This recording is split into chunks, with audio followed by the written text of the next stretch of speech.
3 heartbeats flickered on the ultrasound screen where Vivian Carter expected to see only one small problem she couldn't afford to keep.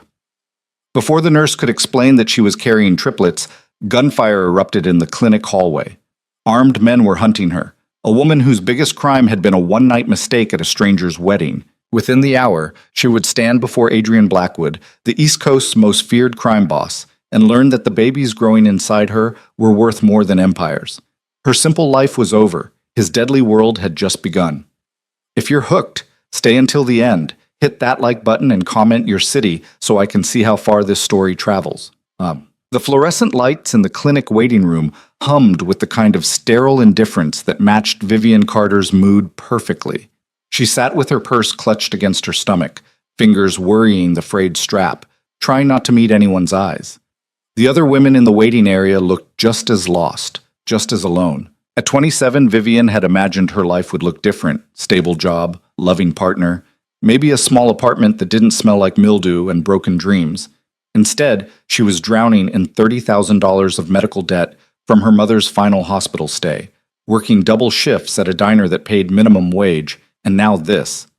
Pregnant. The words still felt foreign in her mouth, like a language she'd never learned to speak. It had been one night. One stupid, reckless night 6 weeks ago at her coworker's wedding reception. Too much champagne, too much loneliness, and a stranger with dark eyes who'd made her feel seen for the first time in years. She didn't even know his full name, just Adrian. He'd disappeared before dawn, leaving her with nothing but a memory that burned hotter than it should have and consequences she couldn't afford to keep. Vivian Carter? The nurse's voice cut through her spiraling thoughts. Vivian stood on shaking legs and followed the woman down a narrow hallway into an examination room that smelled of antiseptic and quiet desperation. The paper on the examination table crinkled loudly as she climbed onto it.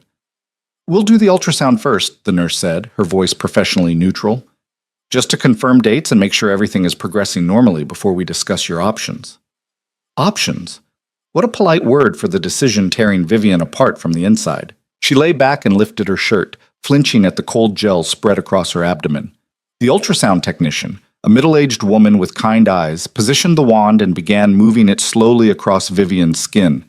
The room filled with the sound of static, then something else, a rapid thumping that made Vivian's chest tighten. "Okay," the technician said slowly, her brow furrowing as she adjusted the screen. "I'm just going to... Hold on a moment." Vivian's heart began to race. "What? What's wrong?" The technician didn't answer immediately, her focus locked on the grainy black and white image. She moved the wand to a different position, then another, her expression shifting from confusion to something Vivian couldn't quite read. "Nothing's wrong," she finally said, but her voice carried a weight that contradicted the words. "Vivian, I need you to look at the screen. Do you see these 3 distinct sacs?" Vivian stared at the monitor, trying to make sense of the abstract shapes. "I don't understand." "You're carrying triplets." The world tilted sideways. Vivian's mouth went dry, her vision narrowing to a pinpoint focused on those 3 separate shadows on the screen. 3 heartbeats. 3 lives. 3 impossible futures she had no way to provide for. "That's not..." Her voice cracked. "That's not possible. Are you sure?" "I'm certain." The technician's hand was gentle on Vivian's shoulder. "I know this is a shock. Take a moment to breathe." But Vivian couldn't breathe. Her lungs felt paralyzed, her mind racing through catastrophic calculations. 1 baby had seemed impossible. 3 was beyond comprehension. The medical bills alone would bury her. The time off work, the supplies, 3 of everything. She was already barely surviving. How could she possibly... The explosion of sound shattered her panic. Gunfire. Unmistakable and terrifyingly close. Screams erupted from the waiting room, followed by the crash of furniture and harsh male voices shouting commands Vivian couldn't make out over the blood rushing in her ears. The technician's face went white. "Stay here," she hissed, but she was already moving toward the door, her hand trembling as she reached for the handle. She never made it. The door slammed open and a man in a dark suit filled the doorframe. He wasn't young, but he moved with predatory efficiency, his hand inside his jacket where Vivian could see the outline of a weapon. His eyes swept the room and locked onto her with unsettling precision. "Vivian Carter?" Terror flooded through her veins like ice water. "I don't..." "Who are you?"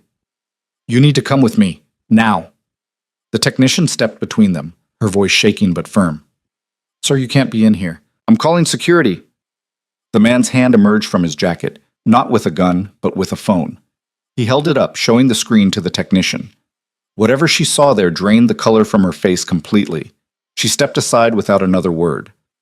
Vivian's survival instincts finally kicked in. She rolled off the examination table, her hand still clutching her shirt down, and stumbled backward toward the room's second door, an emergency exit she'd noticed when she first entered. "Don't run," the man said, his voice almost gentle. "Mr. Blackwood just wants to talk to you. No one needs to get hurt." But Vivian was already moving. She yanked open the emergency exit and plunged into a stairwell, the alarm shrieking behind her.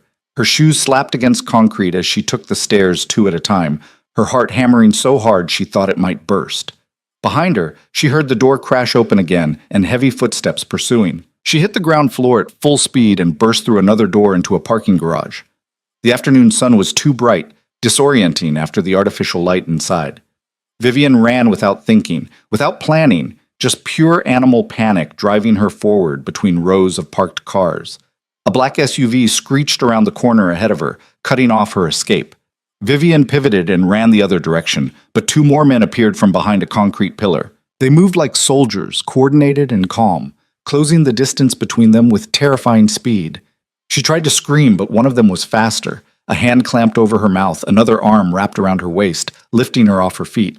Vivian thrashed and kicked, but it was useless. The man was twice her size, and within seconds she was being carried toward the waiting SUV. "Carefully," one of them said sharply. "Mr. Blackwood said don't hurt her." They placed her in the back seat with surprising gentleness, one man sliding in on either side of her while a third took the driver's seat. The doors locked with a heavy click that sounded like a prison cell closing. Vivian's breath came in ragged gasps, her mind screaming at her to do something, anything, but there was nowhere to go and no way to fight. The SUV pulled smoothly out of the parking garage and merged into traffic, as if nothing unusual had just happened. "Where are you taking me?" Vivian finally managed, her voice barely above a whisper. The man to her left, the one who'd first found her in the examination room, glanced at her with something that might have been sympathy. "Somewhere safe." "Safe?" Vivian's laugh bordered on hysterical. "You just kidnapped me at gunpoint." "No guns were drawn, Miss Carter." His voice remained maddeningly calm. "And you're not being kidnapped. You're being protected." "Protected from what?" He didn't answer, and the silence that followed was somehow worse than any threat could have been. The drive lasted 45 minutes, taking them out of the city and into countryside Vivian had never seen before. Massive estates began appearing behind iron gates and stone walls, each one more imposing than the last. Finally, the SUV turned onto a private road that wound through manicured grounds so vast Vivian couldn't see where they ended. The mansion that eventually appeared before them didn't look real. It was something from a movie. All modern glass and ancient stone somehow merged into an architectural statement of impossible wealth. Fountains flanked the circular driveway. Sculptures that probably cost more than Vivian would earn in her lifetime dotted the perfectly maintained lawns. The SUV stopped at the main entrance and the men escorted her out. Not roughly, but with an efficiency that made it clear resistance would be pointless. They guided her up marble steps, through massive wooden doors, and into an entrance hall that made Vivian feel smaller than she'd ever felt in her life. "Wait here," one of the men said, gesturing to a sitting area furnished with antiques that belonged in a museum. Then they left her alone. Vivian stood frozen, her mind unable to process the surreal shift from the clinic's sterile walls to this overwhelming display of wealth. Her hand unconsciously moved to her stomach, where 3 impossible lives continued growing, unaware of the chaos their existence had triggered. The sound of footsteps on marble made her turn. The man walking toward her stole the breath from her lungs. She recognized him immediately, though she'd only seen him once before in dim lighting at a wedding reception 6 weeks ago. Adrian Blackwood looked different in the afternoon sun streaming through floor-to-ceiling windows, more dangerous, more real, more absolutely terrifying in his casual control of everything around him. He was tall, perhaps 6'3", with dark hair styled with careless perfection and eyes the color of smoke before a storm. The suit he wore probably cost more than her yearly rent, fitted to emphasize a frame that suggested hours in a private gym. But it was his face that held her attention. sharp cheekbones, a jaw that could cut glass, and an expression of such controlled intensity that Vivian felt pinned in place by his gaze alone. Vivian. Her name in his mouth sounded different than it ever had before. Possessive, certain, weighted with meanings she didn't understand. You, she breathed, then anger flooded through her fear. You had me kidnapped. You sent armed men to a medical clinic. I sent men to protect you, Adrian interrupted, his voice carrying the kind of authority that probably silenced boardrooms and terrified enemies. There's a difference. Protect me from what? Vivian demanded, her hands clenching into fists at her sides. I was fine until your thugs showed up. You were about to make the biggest mistake of your life. The words hit her like a physical blow. That's not your decision to make. Something flickered across Adrian's face, an emotion too quick to identify before his expression returned to that unreadable mask of control. He moved closer, close enough that Vivian caught the scent of expensive cologne and something darker underneath, something that made her pulse race for reasons that had nothing to do with fear. Those children you're carrying, he said quietly, each word precisely chosen, are mine. That makes it very much my decision. Vivian took a step backward, her back hitting the wall. How did you even know? I didn't know your last name. I had no way to contact you. I've been having you watched since the night we met. The casual admission sent ice down her spine. You've been stalking me? Protecting you, Adrian corrected. Do you have any idea who I am, Vivian? What I do? She shook her head mutely, though pieces were starting to fall into terrible place. The armed men, the mansion, the way everyone seemed to fear his name. Adrian's smile held no warmth. I control most of the criminal enterprises on the East Coast. Shipping, importing, money laundering, protection services. Some people call me a businessman. Others use less polite terms. What matters is that I have enemies who would love nothing more than to discover I have a weakness. And you think You're carrying 3 children with my blood in their veins, Adrian said, his voice dropping to something almost gentle. That makes you the most valuable target in my world. And the most protected. Vivian's mind reeled. This couldn't be real. 6 weeks ago, she'd been a nobody waitress drowning in debt. Now she was standing in a crime lord's mansion being told she was carrying his heirs. I want to leave, she said, hating how her voice shook. I want to go home right now. No. The single word was absolute, final, terrifying in its simplicity. You can't keep me here, Vivian said, though the tremor in her voice undermined her conviction. That's illegal. That's kidnapping. The law doesn't apply to men like me, Adrian said matter-of-factly. Your old life is over, Vivian. The moment you walked into that clinic planning to terminate my children, you became part of my world. And in my world, those babies represent the future of an empire worth billions. They will be born healthy and safe, raised with every advantage, protected from every threat. That is not negotiable. They're not yours to claim, Vivian said desperately. You have no right. Adrian moved so fast she didn't have time to flinch. His hand cupped her face with surprising gentleness, tilting her chin up until she had no choice but to meet his eyes. The intensity there stole her breath.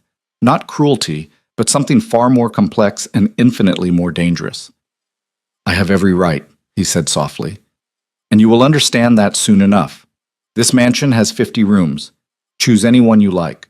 You'll have staff to attend to your every need, doctors who specialize in high-risk pregnancies, security that will keep you safer than you've ever been in your life. In return, all I ask is that you carry those children to term and allow them to be raised as they deserve. And if I refuse? Adrian's thumb brushed across her cheekbone, the gesture almost tender. You won't. Because despite your fear and anger right now, I saw something in you that night we met. You're a survivor, Vivian. You do what needs to be done to stay alive. And right now, staying alive means accepting my protection. He released her and stepped back, pulling a phone from his pocket.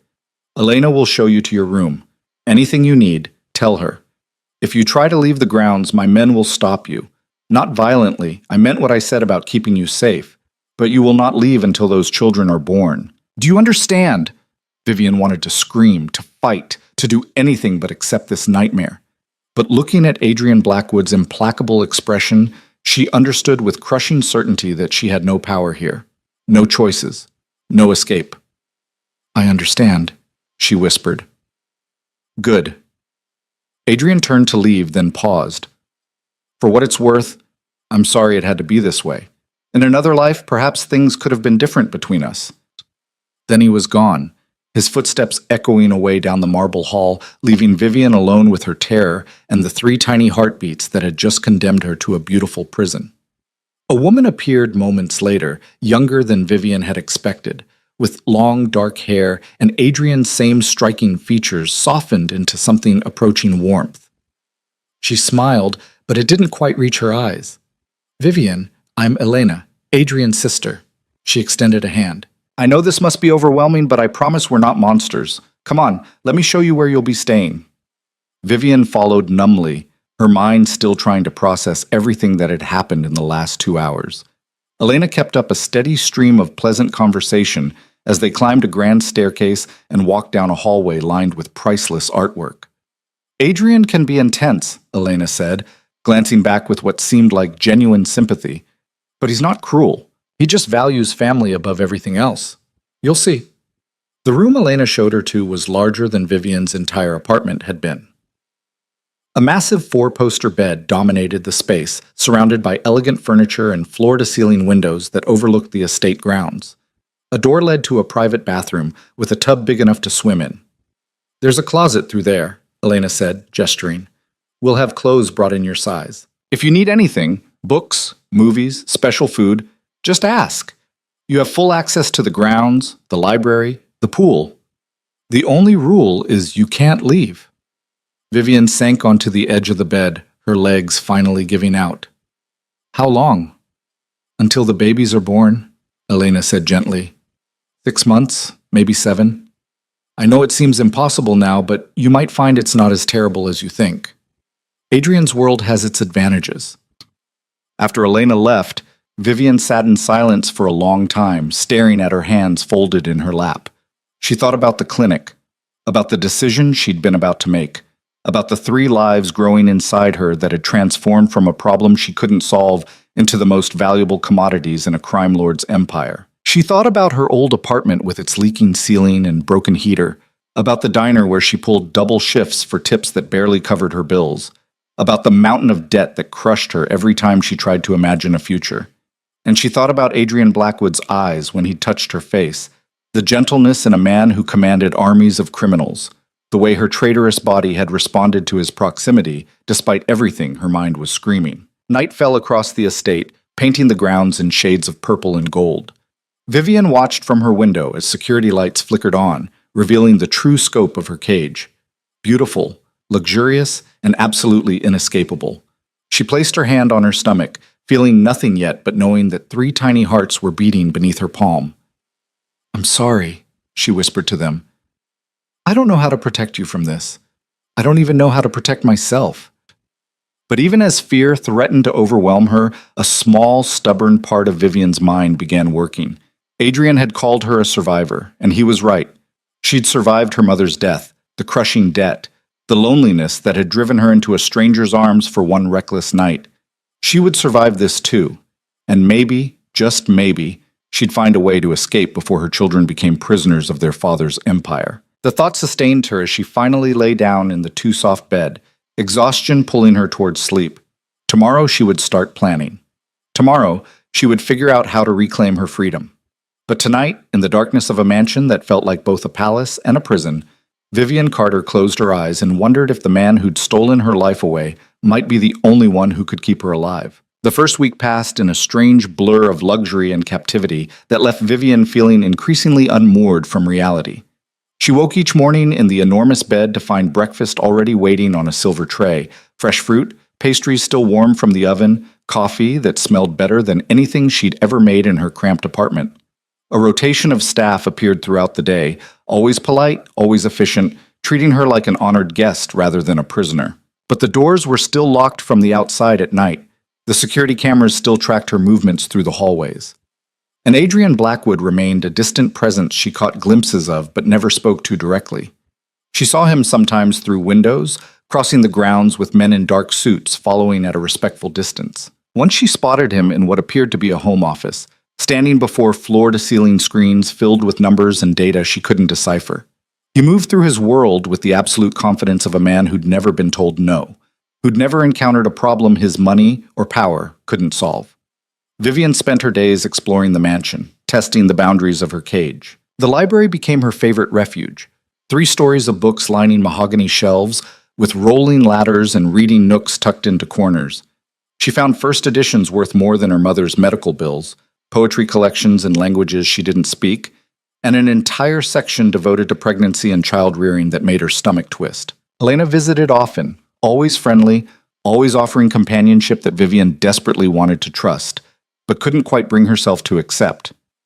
There was something in Adrian's sister that didn't match her warm smiles, a calculation behind her eyes that set Vivian's instincts on edge. "You're looking healthier already," Elena said one afternoon, finding Vivian in the library with a book on high-risk pregnancies open in her lap. "The color's back in your face." Vivian closed the book carefully. 3 meals a day will do that. You were struggling before. It wasn't a question. Elena settled into the chair across from her, crossing her legs with elegant ease. Adrian showed me the reports. Your apartment, the diner, the debt. You were drowning. Those reports were an invasion of my privacy. Probably, Elena agreed without shame. But my brother is thorough about things he cares about. And right now he cares very much about keeping you and those babies safe. He cares about his heirs, Vivian corrected sharply. I'm just the incubator. Something flickered across Elena's face. Approval, maybe, or respect. You're smarter than Adrian expected. That's good. You'll need to be smart to survive in this world. The word sent a chill down Vivian's spine.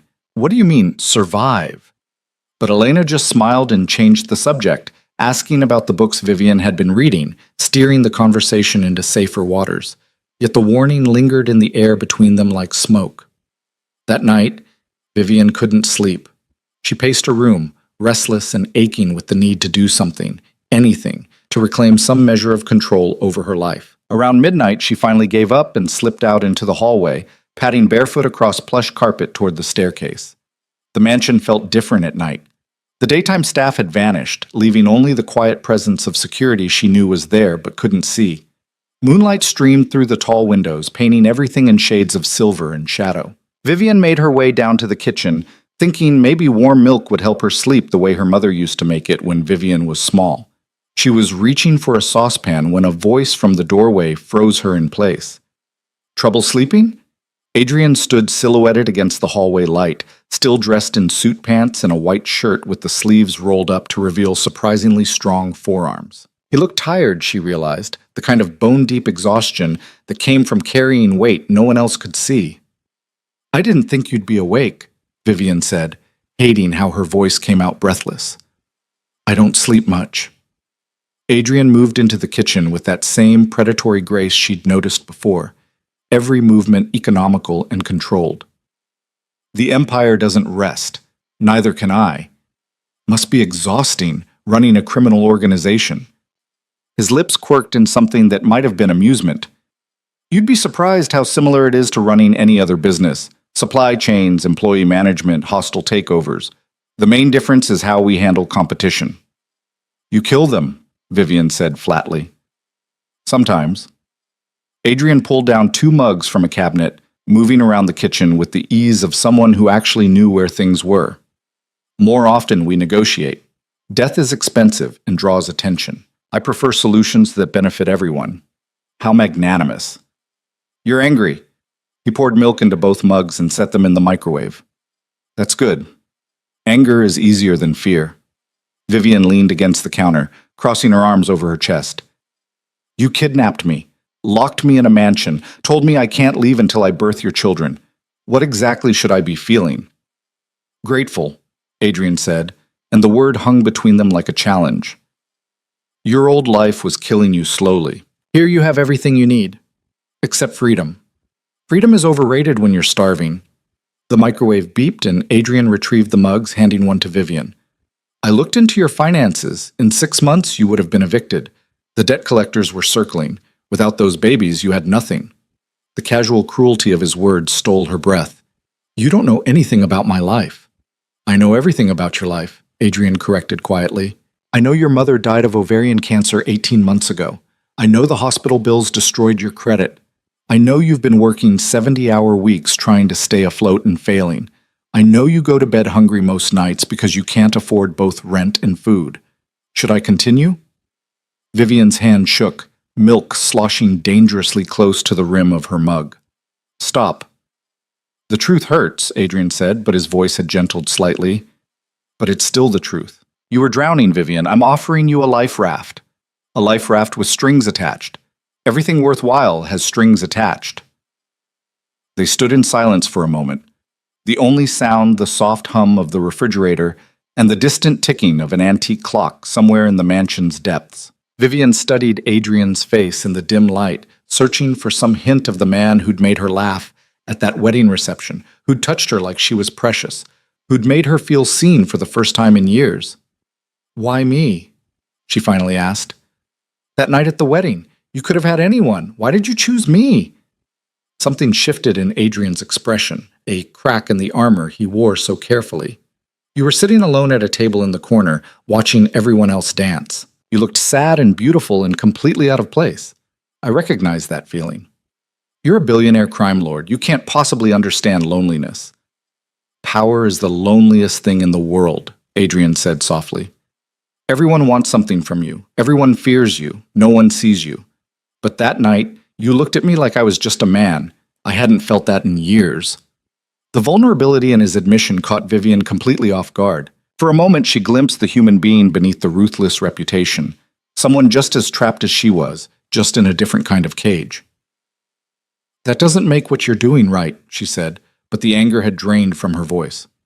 "No," Adrian agreed, "but it makes it necessary. Those children—" He paused, seeming to choose his words carefully. "My mother abandoned me when I was 8 years old, left me with a father who saw me as a weapon to be sharpened, not a child to be loved. I built this empire from nothing, and I did it alone. Those babies you're carrying are the first family I've chosen in 30 years. I will not lose them." The raw honesty in his voice made Vivian's chest ache. She set down her mug with trembling hands. "And what about me? Do I factor into this family you're building, or am I just the delivery system?" Adrian stepped closer, close enough that she could feel the heat radiating from his body. "I haven't decided yet." "How comforting." "You want comfort? I'll provide it. You want honesty." He raised his hand, hesitating a moment before brushing a strand of hair back from her face. "Honestly, I don't know what to do with you, Vivian Carter. You complicate things. Maybe I don't want to be uncomplicated. Maybe I'm counting on that."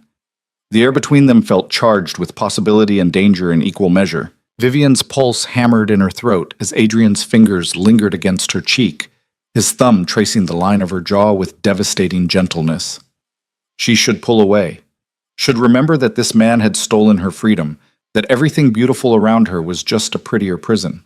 But her body remembered the wedding night too, the way he'd made her feel alive and wanted and free in a way she'd never experienced before or since. "This is insane," she whispered. "Probably," Adrian agreed, but he didn't move away. The moment shattered when footsteps echoed in the hallway. Adrian stepped back smoothly as Elena appeared in the doorway, her expression sharp despite the late hour. "Adrian, we have a problem," Dmitri called. The shipment from Rotterdam was intercepted. Adrian's entire demeanor shifted instantly from the almost tender man to the crime lord who commanded empires. "When?" "2 hours ago. Port Authority found the containers before our people could move them." "How much did we lose?" 15 million, street value, plus the buyers are demanding refunds. Adrian's jaw tightened. "I'll handle it. Give me 20 minutes. Elena's gaze flickered to Vivian with something Vivian couldn't quite read, then back to her brother. "Conference room?" "Yes." Adrian turned back to Vivian, and for just a second she saw regret in his eyes. "Get some sleep. We'll continue this conversation another time." Then he was gone, Elena following, leaving Vivian alone in the kitchen with 2 mugs of cooling milk and the lingering warmth where Adrian's fingers had touched her skin.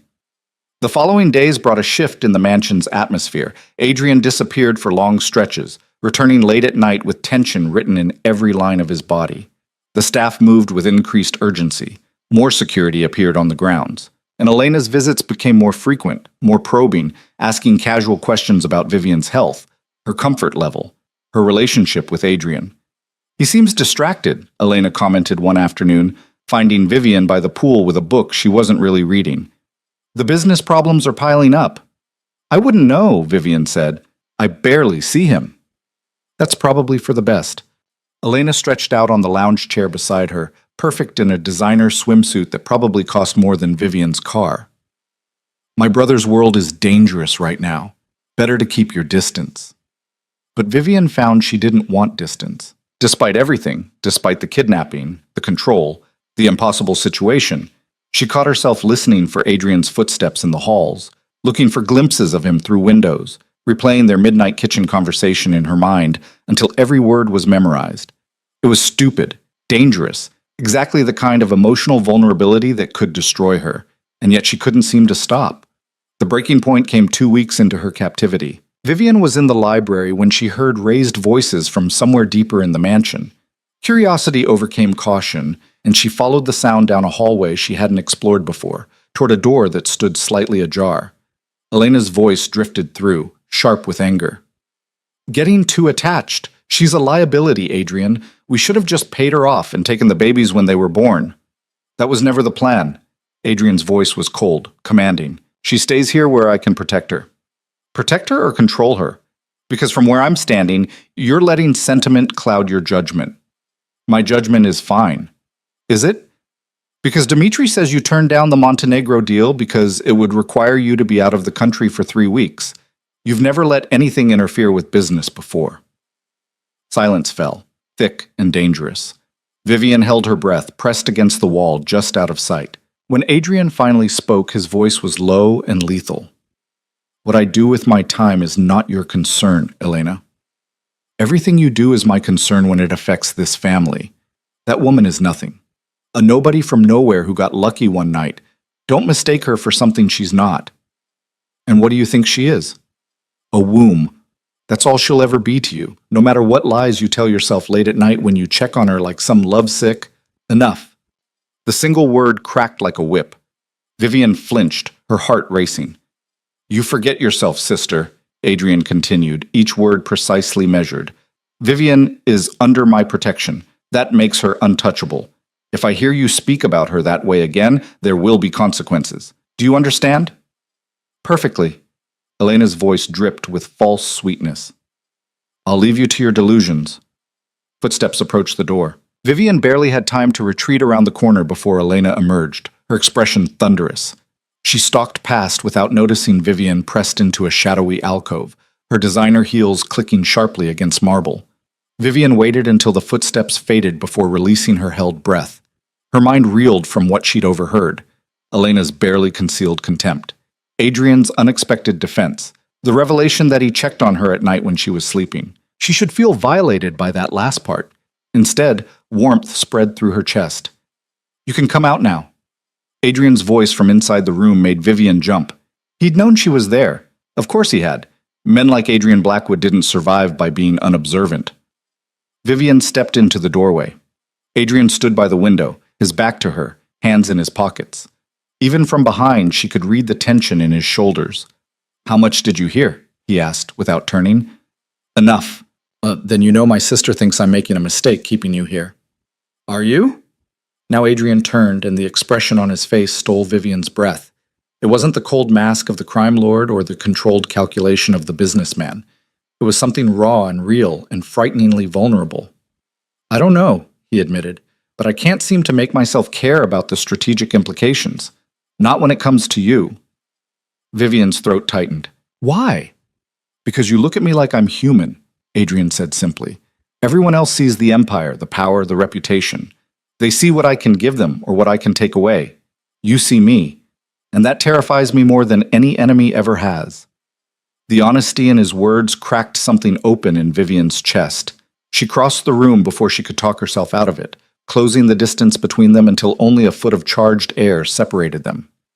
I'm still angry at you, she said, for taking my choices away, for treating me like property. I know. And I don't trust you, not completely. I don't expect you to. But I don't think you're a monster either. Vivian placed her hand on his chest, feeling his heart beating hard beneath her palm. I think you're a man who spent so long protecting himself that he's forgotten how to let anyone in. Adrian's hand covered hers, pressing it more firmly against his chest. Letting people in gets you killed in my world. Maybe, or maybe it's what makes you human enough to survive it. For a long moment, they stood there, connected by touch and truth and something neither of them could name. Then Adrian lifted her hand to his lips and kissed her knuckles with devastating tenderness. "You're dangerous, Vivian Carter," he murmured against her skin.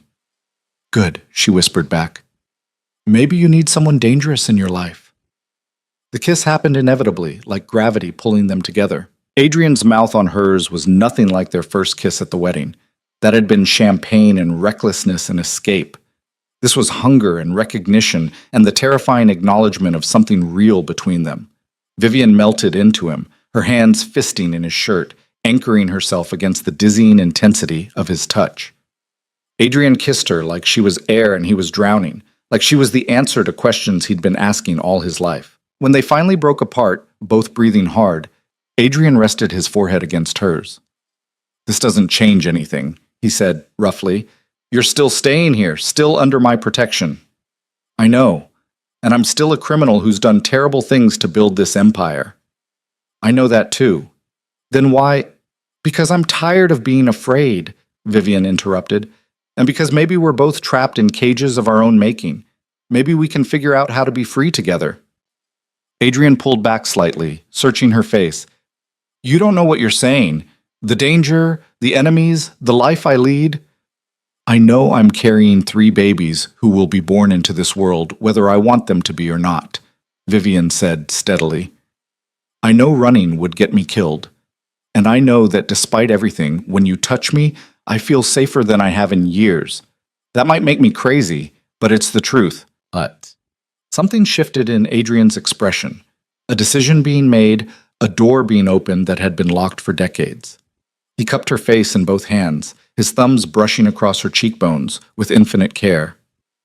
"If we do this," he said quietly, "if we try to build something real between us, it won't be easy. My world will test you in ways you can't imagine. I'm stronger than I look. I'm beginning to understand that." Adrian kissed her again, softer this time, sweet and full of promise. "Stay with me, Vivian, not because you're trapped, but because you choose to." The explosion of sound cut off her words. Glass shattered somewhere in the mansion, followed by shouts and the unmistakable crack of gunfire. Adrian's entire body went rigid, his expression transforming instantly into lethal focus. "Stay here," he commanded, already moving toward the door. "Lock it behind me and don't open it for anyone but me." "Adrian, what's happening?" But he was already gone, leaving Vivian alone as chaos erupted through the mansion like a storm. More gunfire, running footsteps, screams that made her blood run cold. Vivian's hands moved to her stomach, protective instinct overwhelming everything else. She stumbled toward the door, meaning to lock it as Adrian had ordered, when Elena appeared in the hallway. "Vivian, thank goodness!" Elena grabbed her arm, pulling hard. "We have to get you out of here. The Volkov family found out about you. They're attacking the house." "Adrian said to lock the door." "Adrian's handling the security breach downstairs. I'm supposed to get you to the safe room. Come on." Something in Vivian's gut screamed warning, but the sounds of violence were getting closer, and Elena was already dragging her down the hallway at a run. They burst through a service entrance Vivian had never seen before, into a narrow stairwell that led down into darkness. "Where are we going?" Vivian gasped, trying to keep up. "Tunnel system under the estate. It leads to the garages. We'll get you out before—" Elena's words cut off as they emerged into an underground garage lit by harsh fluorescent lights. But instead of cars waiting to spirit them away to safety, Vivian saw 3 men in dark tactical gear standing beside a black van. Her blood turned to ice. "Elena, what?" Elena's grip on her arm tightened painfully. When Vivian turned to look at her, Adrian's sister was smiling, a cold, triumphant expression that transformed her beautiful face into something cruel. "I'm sorry, Vivian," Elena said, though she didn't sound sorry at all. "But those babies are worth far more to my brother's enemies than they are to him. And I always did prefer the highest bidder." Vivian tried to scream, tried to fight, but one of the men was already moving forward with a cloth in his hand. The chemical smell hit her nose a second before darkness swallowed her whole. Vivian woke to the smell of rust and decay, her head pounding with a chemical fog that made thinking feel like swimming through mud. The surface beneath her was cold concrete, rough against her cheek. She tried to move and discovered her wrists were bound behind her back with zip ties that cut into her skin.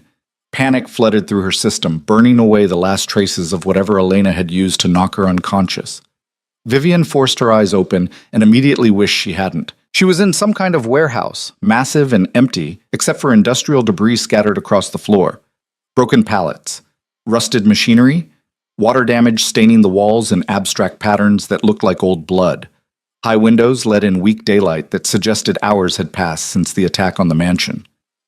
3 men stood near the entrance, speaking in low voices. Not Elena's tactical team from the garage. These were different men, harder looking, with the casual violence of people who hurt others for a living. One of them noticed Vivian stirring and said something that made the others turn. "She's awake. Go tell Konstantin." Vivian's stomach dropped. She knew that name, had heard Adrian mention it once in a phone call she'd accidentally overheard. Konstantin Volkov, head of the Russian crime family that had been trying to move into Adrian's territory for years. The kind of man who made Adrian Blackwood look merciful by comparison. Footsteps approached from deeper in the warehouse. A man emerged from the shadows, tall and broad-shouldered, with silver-streaked hair and eyes like chips of Arctic ice. He moved with the confidence of someone who'd never lost a fight that mattered. "Miss Carter." His accent transformed her name into something foreign and threatening. "You are finally awake. Good. We have much to discuss." Vivian struggled to sit up, her bound hands making the movement awkward and painful. "Where am I?" "Somewhere Adrian Blackwood will never find you." Constantine crouched down to her level, studying her face with clinical interest. "Or at least, not before we accomplish what we need to accomplish." "The babies." Vivian's voice came out as a whisper, her free hand instinctively moving to protect her stomach. "You want the babies." "Very perceptive." Constantine smiled, but there was no warmth in it. "Adrian's heirs are worth a great deal to certain parties. Some want them dead, eliminating the next generation of Blackwoods before they can be born. Others want them alive as leverage. I prefer the latter option. Less messy, more profitable." "Adrian will kill you for this." "Adrian will try," Constantine corrected. "But first he must find you, and thanks to his traitorous sister providing such detailed information about his security protocols, I am confident we have several days before his people even know where to begin looking." The casual mention of Elena's betrayal made Vivian's chest tight with fury and fear in equal measure. Why would she do this? Adrian is her brother. Family means different things to different people. Constantine stood, looking down at her with something almost like pity. Elena has ambitions her brother does not take seriously. She believes a woman can never truly lead the Blackwood Empire while Adrian lives. This arrangement serves both our interests beautifully. You're going to help her kill him. Eventually.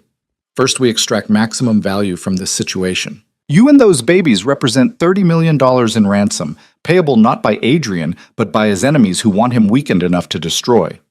Once we have the money, we deliver you to them, and they use you to break the great Adrian Blackwood. When he is sufficiently devastated, Elena arranges for his tragic death, inherits the empire, and rewards me with control of the eastern shipping routes. Everyone wins. Except me, Vivian said through gritted teeth. Except you, Constantine agreed without shame. But you were always just a pawn in much larger games, Miss Carter. The sooner you accept this, the easier the next few months will be. He turned to leave, and desperation made Vivian call out. Wait, please, I need a doctor. For the babies. If something happens to them, you lose your leverage. Constantine paused, considering. You make a valid point. I will send someone to examine you. But do not mistake pragmatism for mercy, Miss Carter. I will keep you alive only as long as you are useful. Try to escape, refuse to cooperate, or cause trouble in any way, and I will demonstrate exactly how little your life means to me. Do you understand? Vivian nodded mutely, hating herself for the submission, but knowing she had no other choice. Constantine left, taking 2 of the guards with him. The third remained by the door, armed and alert, making it clear that any attempt at escape would be futile. Alone except for her silent guard, Vivian finally let the tears come. They burned hot down her cheeks as the full horror of her situation crashed over her like a wave. She'd been kidnapped, betrayed, and sold to Adrian's worst enemy, the man she'd been starting to trust, maybe even starting to feel something deeper for, would think she'd escaped or been killed. And the 3 lives growing inside her were now bargaining chips in a war she didn't understand. Her mother's voice echoed in her memory, something she'd said during those final weeks in the hospital. "You're stronger than you know, baby girl. When the world tries to break you, you bend instead. You survive." Vivian pressed her forehead against the cold concrete and forced herself to breathe. She was still alive. The babies were still alive. And somewhere out there, Adrian Blackwood was looking for her. She had to believe that.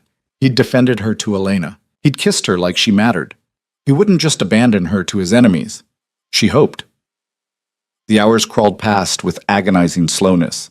The doctor arrived eventually, a nervous man who examined her with shaking hands while a guard watched. He confirmed the baby's heartbeats were strong, gave her prenatal vitamins, and left without meeting her eyes. Vivian wondered how much Constantine was paying him to violate every oath he'd ever taken. They moved her to a small room deeper in the warehouse as night fell, cutting the zip ties and replacing them with a chain attached to a radiator that gave her enough movement to reach a bucket in the corner and a thin mattress on the floor. Someone brought food that Vivian forced herself to eat, despite her churning stomach. She needed strength, needed to stay sharp, needed to survive. The attack came at 3 a.m. Vivian woke to the sound of gunfire, closer and louder than anything she'd heard at the mansion. Her guard rushed to the door, weapon drawn, shouting into a radio. More shots, then screams, then an explosion that shook the entire building and rained dust down from the ceiling. The door exploded inward in a shower of splinters. The guard spun toward the threat, but he never got a shot off. 2 men in black tactical gear appeared like shadows made solid, moving with lethal efficiency. One shot caught the guard in the chest, dropping him instantly. The second man was already crossing the room toward Vivian. She scrambled backward, terror overriding everything else, until she saw the emblem on his tactical vest. A stylized B that she recognized from paperwork she'd seen scattered around Adrian's office. "Miss Carter, we're here to extract you. Don't fight, don't run, stay close to me. Understand?" Vivian nodded frantically. The man produced bolt cutters and freed her from the chain in seconds, then handed her off to his partner while he secured the hallway. More gunfire echoed through the warehouse, controlled bursts that spoke of professional soldiers rather than panicked shooting.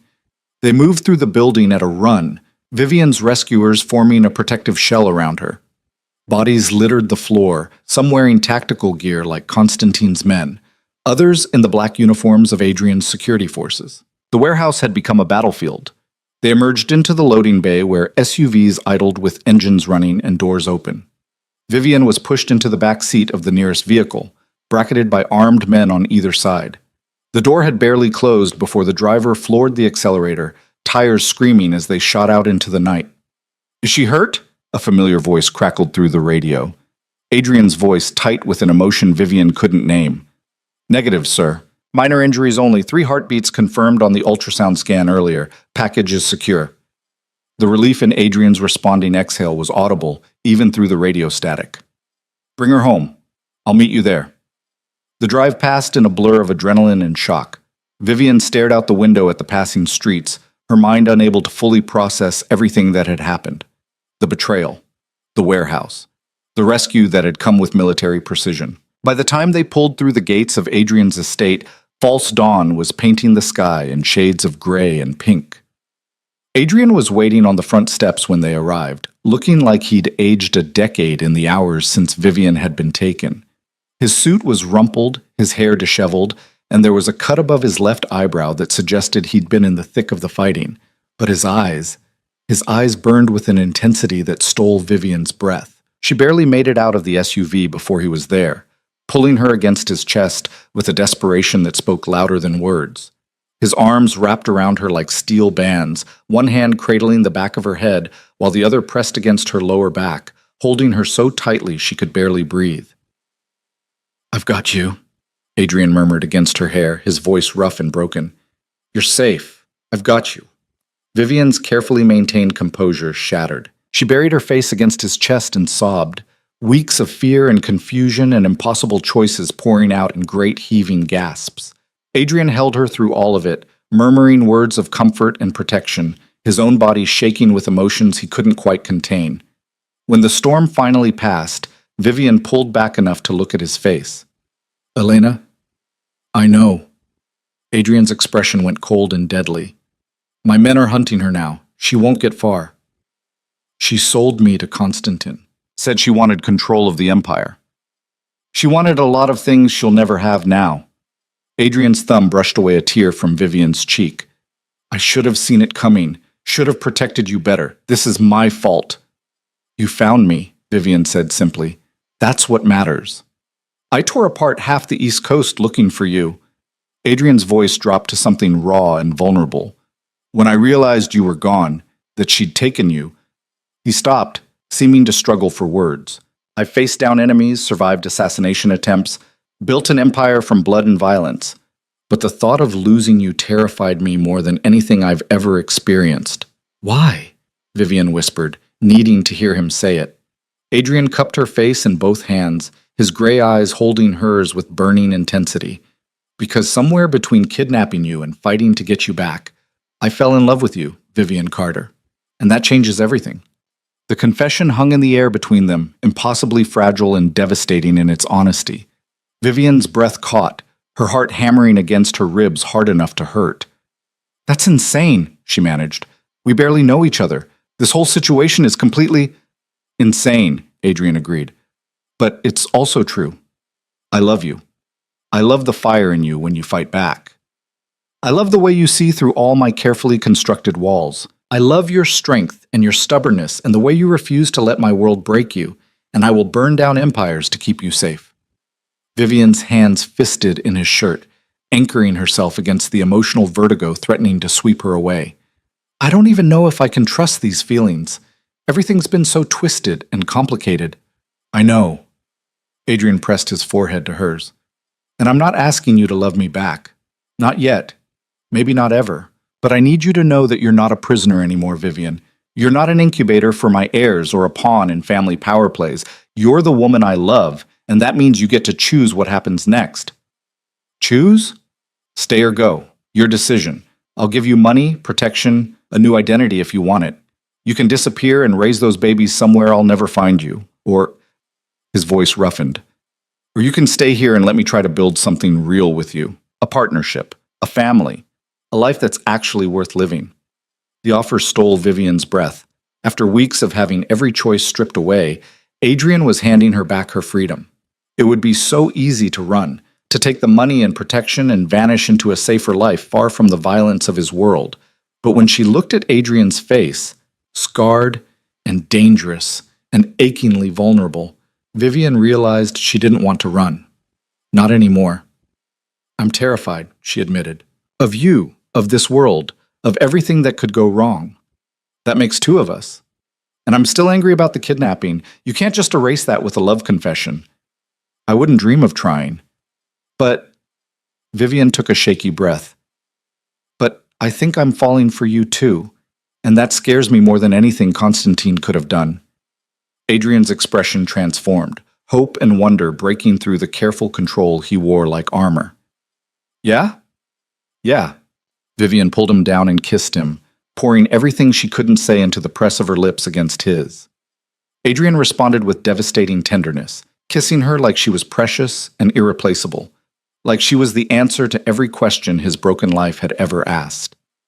When they finally broke apart, both breathing hard, Adrian rested his forehead against hers. We're going to have to deal with the fallout from all this. Elena's betrayal, Constantine's attack, the power vacuum it creates. Things are going to get worse before they get better. I know. And my enemies will come at you harder now that they know what you mean to me. Then we'll face them together. Vivian's hand moved to her stomach, protective and fierce. These babies deserve parents who fight for them, who fight for each other.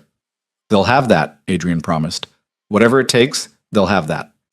He helped her into the mansion, past security teams and medical staff who'd been waiting to examine her.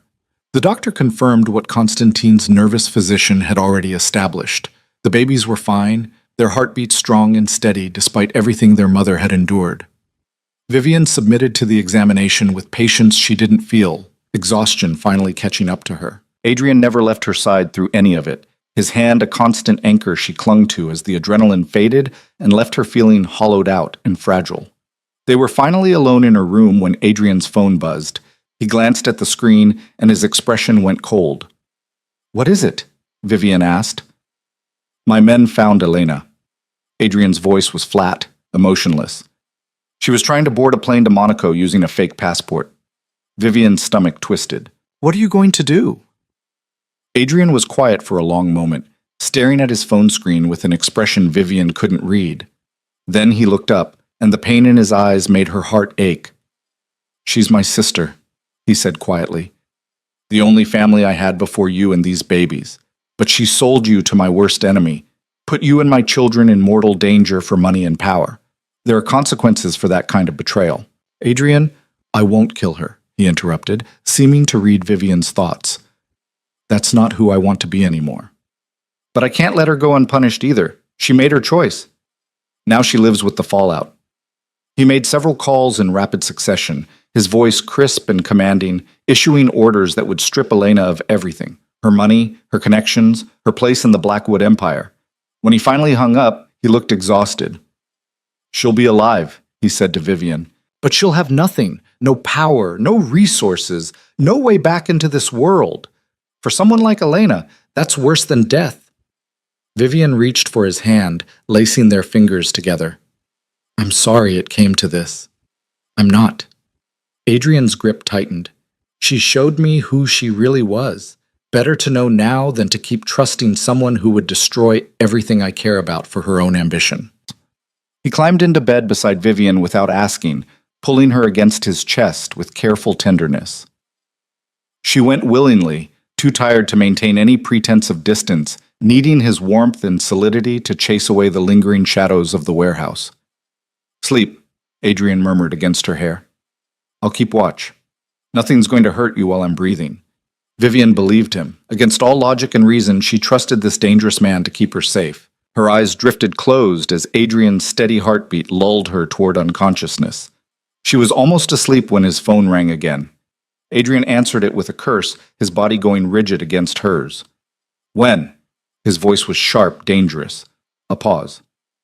"How many of them?" Vivian forced her eyes open, dread pooling in her stomach at Adrian's expression. "Secure the perimeter. I want triple guards on every entrance.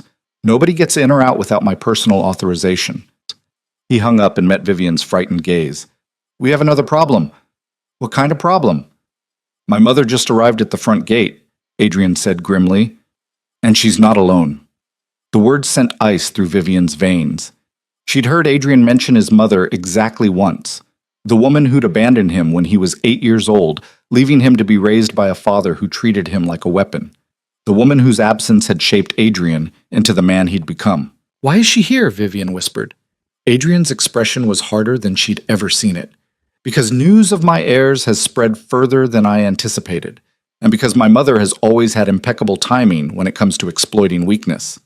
He stood, already pulling his phone out to make more calls, his voice shifting back into the cold command of the crime lord who'd built an empire on ruthlessness and control. Vivian watched him pace the room, issuing orders and demanding updates, and understood with crushing clarity that the danger was far from over. Elena's betrayal had been a symptom of something larger, a crack in the foundation of Adrian's empire that his enemies were already moving to exploit. And now his mother, a woman who'd proven decades ago that family meant nothing to her, had appeared at exactly the wrong moment. Vivian's hand moved to her stomach, protective instinct overwhelming everything else. 3 tiny lives depended on her survival, on her ability to navigate the deadly waters of Adrian's world. She couldn't afford to be just a victim anymore, couldn't afford to wait for others to protect her. If she was going to survive this, if her babies were going to survive this, she needed to become something more than the struggling waitress who'd stumbled into a crime lord's bed. She needed to become someone who could stand beside Adrian Blackwood as an equal, someone who could fight for her children with the same ruthless determination he brought to protecting his empire. The thought terrified her, but it also crystallized something inside her chest, hardening her resolve into something sharp and unbreakable. Adrian ended his call and turned back to her, reading something in her expression that made him pause. "What are you thinking?" he asked quietly. Vivian met his eyes, letting him see the steel beneath her fear. "I'm thinking that I'm done being the damsel who needs rescuing. If we're going to do this, build a life together, raise these children, survive whatever's coming, then I need you to teach me how your world works. The real rules, the actual dangers, everything. Adrian studied her for a long moment, something like pride flickering across his features. That's not a decision you should make when you're exhausted and traumatized. I've never been more certain of anything in my life. Vivian stood, closing the distance between them. Your mother is downstairs. Your empire is under attack. And I'm carrying 3 babies who are targets before they're even born. I can either hide in this room and hope you protect me from everything, or I can learn to protect myself. Which do you think has a better chance of keeping me alive? Adrian's lips quirked in something that might have been a smile if the situation weren't so dire. You're remarkable. You know that? I'm terrified and desperate and absolutely done with being helpless. That's not remarkable. It's survival. Then we'll start your education tomorrow, Adrian said. Right now I need to deal with my mother, and you need rest. I'm coming with you. Vivian, if she's here because of the babies, then she needs to see that I'm not some fragile flower who'll wilt under pressure. We present a united front, or we show weakness. You taught me that, didn't you? In your world, perception is everything. Adrian looked at her for a long moment, then slowly nodded. All right, but you stay close to me. If anything feels wrong, you leave immediately. Understood? Understood. They descended the grand staircase together, Adrian's hand a steady presence at the small of Vivian's back. Security personnel lined the hallways, more than Vivian had ever seen before, all armed and alert. The mansion felt like a fortress preparing for siege. The woman waiting in the main sitting room stole Vivian's breath with her severe beauty. She had Adrian's sharp cheekbones and commanding presence, though age had softened her features into something almost regal. She wore designer clothes that screamed old money and carried herself with the confidence of someone who'd never been told no. But her eyes were cold calculation wrapped in maternal warmth, and they fixed on Vivian with an intensity that made her skin crawl. Adrian, darling, the woman's voice was honey over razor blades. You've grown into such a formidable man, your father would be proud. My father is dead, Adrian said flatly. And you lost the right to call me darling when you walked out 30 years ago. Why are you here, Catherine? Catherine's smile never wavered. Is that any way to greet your mother? Especially when I've come all this way to meet the woman carrying my grandchildren. Her gaze slid to Vivian, assessing and dismissive in equal measure. Vivian felt pinned under that scrutiny, reduced to component parts and found wanting. 3 babies, Catherine continued, her voice rich with false delight. What a blessing. And what a tremendous responsibility for someone so, she paused delicately, unprepared. Vivian is perfectly capable, Adrian said, his voice carrying a warning edge. Of course she is, darling, but raising the heirs to the Blackwood Empire requires more than capability. It requires breeding, connections, understanding of how our world operates. Catherine's smile sharpened. Things that can't be taught overnight to someone from such humble origins. Vivian felt Adrian tense beside her, preparing to defend her, but she spoke first. You're right, she said calmly, meeting Catherine's cold gaze without flinching. I don't have breeding or connections. I was a waitress drowning in debt before your son decided I was important enough to protect. But I have something you clearly don't. I would never abandon my children for power or money or whatever made you walk away from an 8-year-old boy who needed his mother. The temperature in the room dropped 10 degrees. Catherine's expression flickered.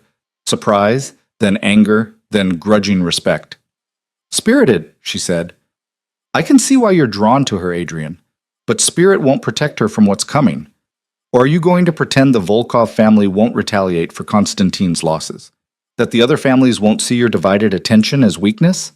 Your enemies are circling, darling, and she's the bleeding wound drawing them closer. Then I'll kill every single one of them, Adrian said with terrifying calm. Anyone who threatens Vivian or my children dies. That's not a threat, Mother. It's a promise written in blood. Catherine laughed, the sound utterly devoid of warmth.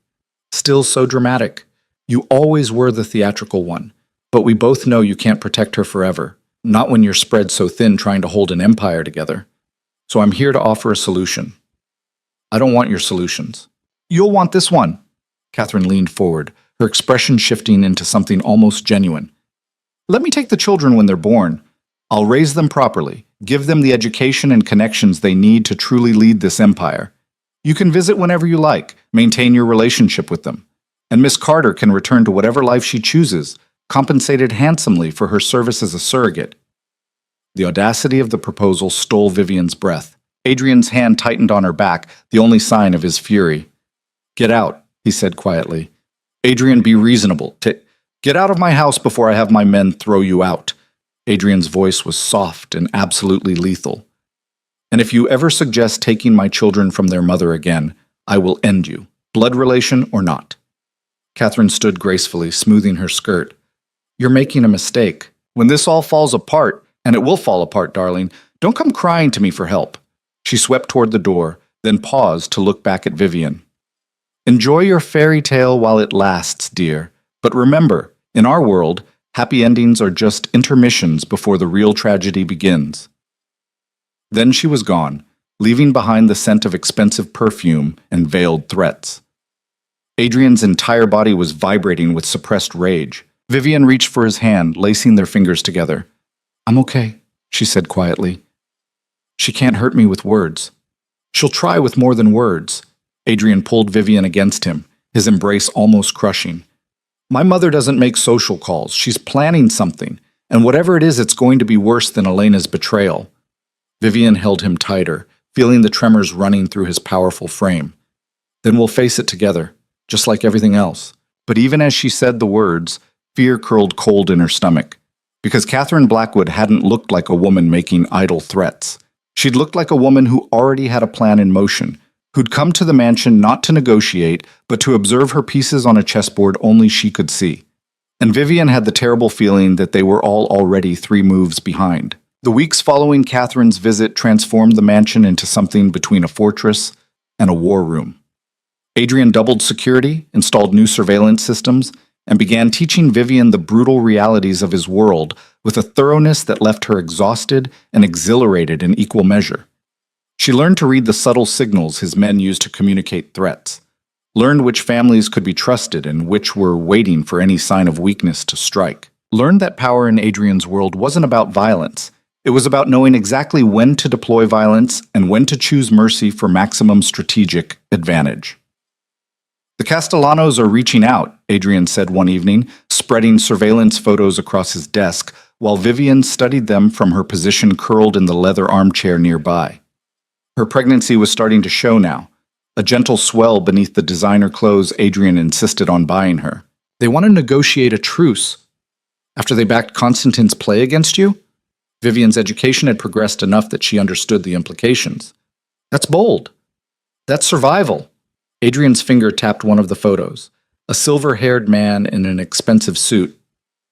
"Marco Castellano is smart enough to know Constantine's arrest left a power vacuum. He's offering alliance before someone more aggressive fills that space. Do you trust him?" "I don't trust anyone." Adrian glanced up, then corrected himself. "Except you." The simple admission still had the power to steal Vivian's breath even after weeks of growing closer. They'd fallen into a routine that felt almost domestic despite the constant undercurrent of danger.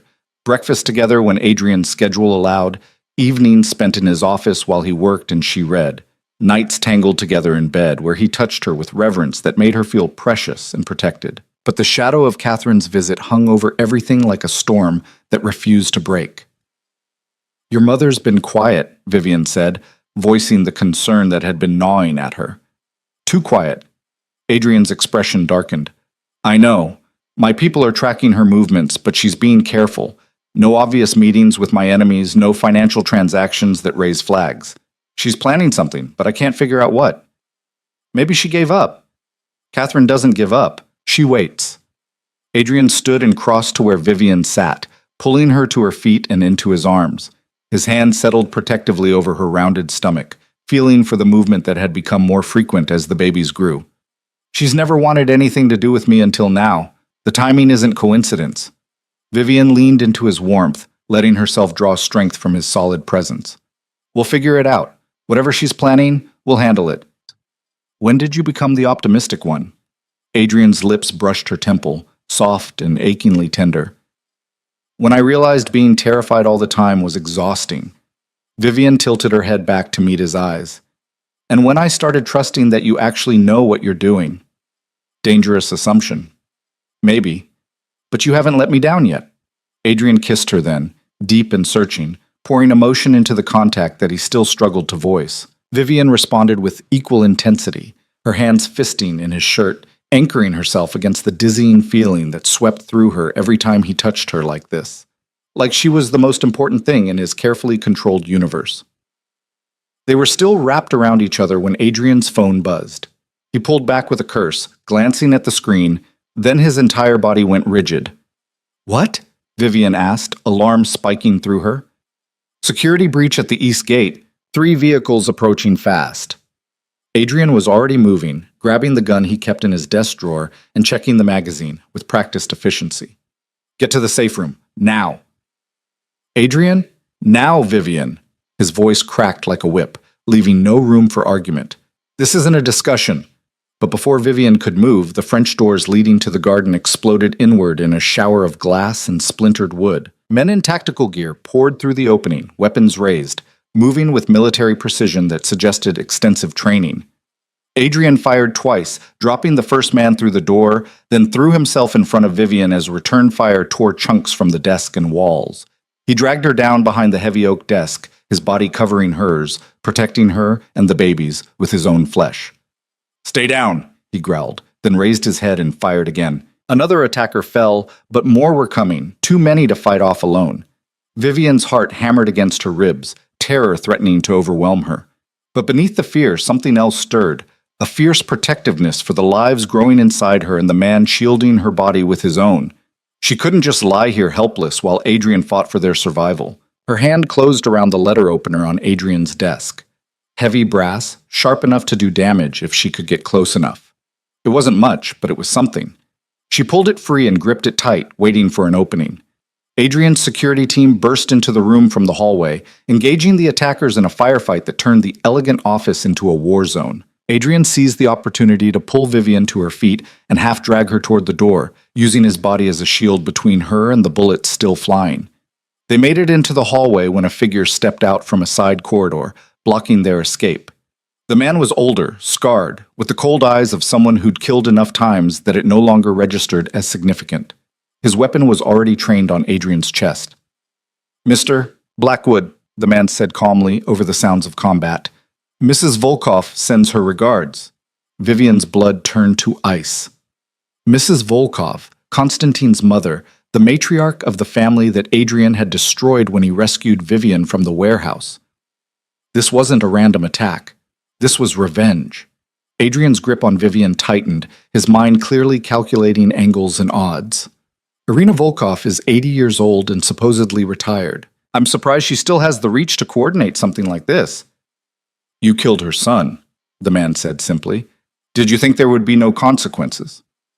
"Konstantin died resisting arrest by federal agents," Adrian corrected. "I had nothing to do with it." "You put him in position to be arrested. You destroyed his operation. The blood is on your hands regardless of who pulled the trigger." The man's weapon never wavered. "Mrs. Volkov wants you to understand loss the way she understands it. She wants you to watch everything you love burn before she grants you the mercy of death." Adrian's laugh was cold and utterly without humor. "Then she's going to be disappointed. Because I'm not dying today, and neither is anyone I love." He moved faster than Vivian could track, yanking her sideways and firing simultaneously. The attacker's shot went wide, punching into the wall where Vivian's head had been a second earlier. Adrian's aim was perfect. The man dropped with a hole in his forehead, dead before he hit the ground. But the motion had exposed Adrian's side, and another attacker Vivian hadn't seen was already firing from the far end of the hallway. Adrian jerked as the bullet caught him high in the shoulder, spinning him around. He stayed on his feet through sheer force of will, still keeping himself between Vivian and danger. "Adrian!" Vivian's scream tore from her throat. "I'm fine! Move!" He pushed her through the nearest door into what turned out to be a linen closet, following and slamming the door behind them. His left arm hung useless, blood soaking through his shirt in an expanding stain that made Vivian's stomach drop. "You're not fine, you're bleeding." Flesh wound. Missed the bone. Adrian was already pulling out his phone with his good hand, texting rapid commands. "Extraction team is 2 minutes out. We just need to stay alive that long." The door shuddered as someone hit it from outside. Once, twice, then the distinctive sound of a battering ram. The lock wouldn't hold much longer. Adrian raised his weapon, his hand steady despite the blood loss. When that door opens, you run for the window at the end of the hall. Don't look back. Don't stop. My people will find you. I'm not leaving you. Vivian, no. She gripped the letter opener tighter, positioning herself beside him instead of behind him. We survive this together, or not at all. Adrian looked at her, something raw and fierce blazing in his eyes. You're the most stubborn woman I've ever met. You love me for it. I do. He kissed her hard and fast, more than you know. The door exploded inward. Adrian fired immediately, dropping the first attacker through the opening. Vivian struck out with the letter opener as another man lunged for her, catching him in the neck in a spray of hot blood that made her stomach heave. The man fell, clutching his throat, and Vivian stumbled backward in shock at what she'd just done. Adrian was still firing, but his movements were getting slower, his left side drenched in blood now. They were going to be overrun. Too many attackers, not enough ammunition, and nowhere left to run. Then the cavalry arrived. Adrian's security team hit the attackers from behind in a coordinated assault that turned the tide instantly. The remaining men in tactical gear tried to retreat but were cut down with ruthless efficiency. Within 30 seconds, the hallway was silent, except for the ringing in Vivian's ears and her own ragged breathing. Marcus, Adrian's head of security, appeared in the doorway, taking in the scene with professional calm despite the carnage. Sir, we need to get you to medical. You're losing too much blood. Vivian first, Adrian said, already swaying on his feet. Make sure she's... He didn't finish the sentence before his legs gave out. Vivian caught him as he collapsed, or tried to. His weight pulled them both down to the floor. She cradled his head in her lap, pressing her hands against the bullet wound to slow the bleeding while terror clawed at her throat. Adrian, stay with me. Please stay with me. His eyes were already glassy with shock, but he managed to focus on her face. The babies are fine. I'm fine. But you need to stay conscious. Do you hear me? Don't you dare leave me now. Adrian's hand found hers, gripping with surprising strength. Love you, he mumbled. Should have said it more. You'll have years to say it, Vivian said fiercely, tears streaming down her face. You're not dying in a hallway. I won't let you. Marcus was already coordinating with the medical team Adrian kept on permanent standby. They appeared with a stretcher and emergency equipment, working with practiced efficiency to stabilize him enough for transport. Vivian refused to let go of Adrian's hand through all of it, staying close even when they loaded him into an ambulance for the drive to the private medical facility Adrian used for situations like this. The next 6 hours passed in a blur of sterile waiting rooms and hushed medical consultations. The bullet had torn through muscle and nicked an artery, requiring emergency surgery to repair the damage. The doctors were cautiously optimistic, but the blood loss had been severe. The next 24 hours would be critical. Vivian sat in a chair by Adrian's bedside in the ICU, still wearing clothes stained with his blood, and watched the monitors track his vital signs with mechanical precision. Her hands rested on her stomach, feeling the babies moving inside her, active and healthy, blissfully unaware of how close they'd come to losing their father before they were even born. You can't leave us, she whispered to Adrian's unconscious form. We need you. I need you. Please fight. Please come back. Marcus appeared in the doorway, looking exhausted. Miss Carter, you should rest. Let me get you cleaned up. Some food. I'm not leaving him. Adrian would want you to take care of yourself. For the babies. Adrian would want me exactly where I am. Vivian's voice was steady, despite the tears still sliding down her cheeks. What happened to the attackers? The ones who survived are being questioned. We've confirmed Irina Volkov ordered the hit. She's currently in Moscow, protected by the Russian government. We can't touch her there. But she can keep sending people after us. Marcus's silence was answer enough. Vivian stared at Adrian's pale face, at the tubes and wires connecting him to machines that were keeping him alive, and felt something hard and cold crystallize in her chest. Irina Volkov wanted revenge for her son. Fine. But if she thought Adrian was the only one capable of ruthless retaliation, she was about to learn a very painful lesson. I want everything you have on her, Vivian said quietly. Financial records, known associates, properties she controls. Everything. Marcus studied her with new assessment. Miss Carter, I'm carrying the next generation of the Blackwood family, Vivian interrupted, her voice harder than she'd ever heard it. That makes me a target whether I hide in this hospital room or take action. I'd rather be the one choosing how this plays out, so either help me or stay out of my way. A slow smile spread across Marcus's scarred face. Adrian said you were tougher than you looked. I'm beginning to see what he meant. Over the next 3 days, while Adrian drifted in and out of consciousness, Vivian educated herself on Irina Volkov with single-minded intensity.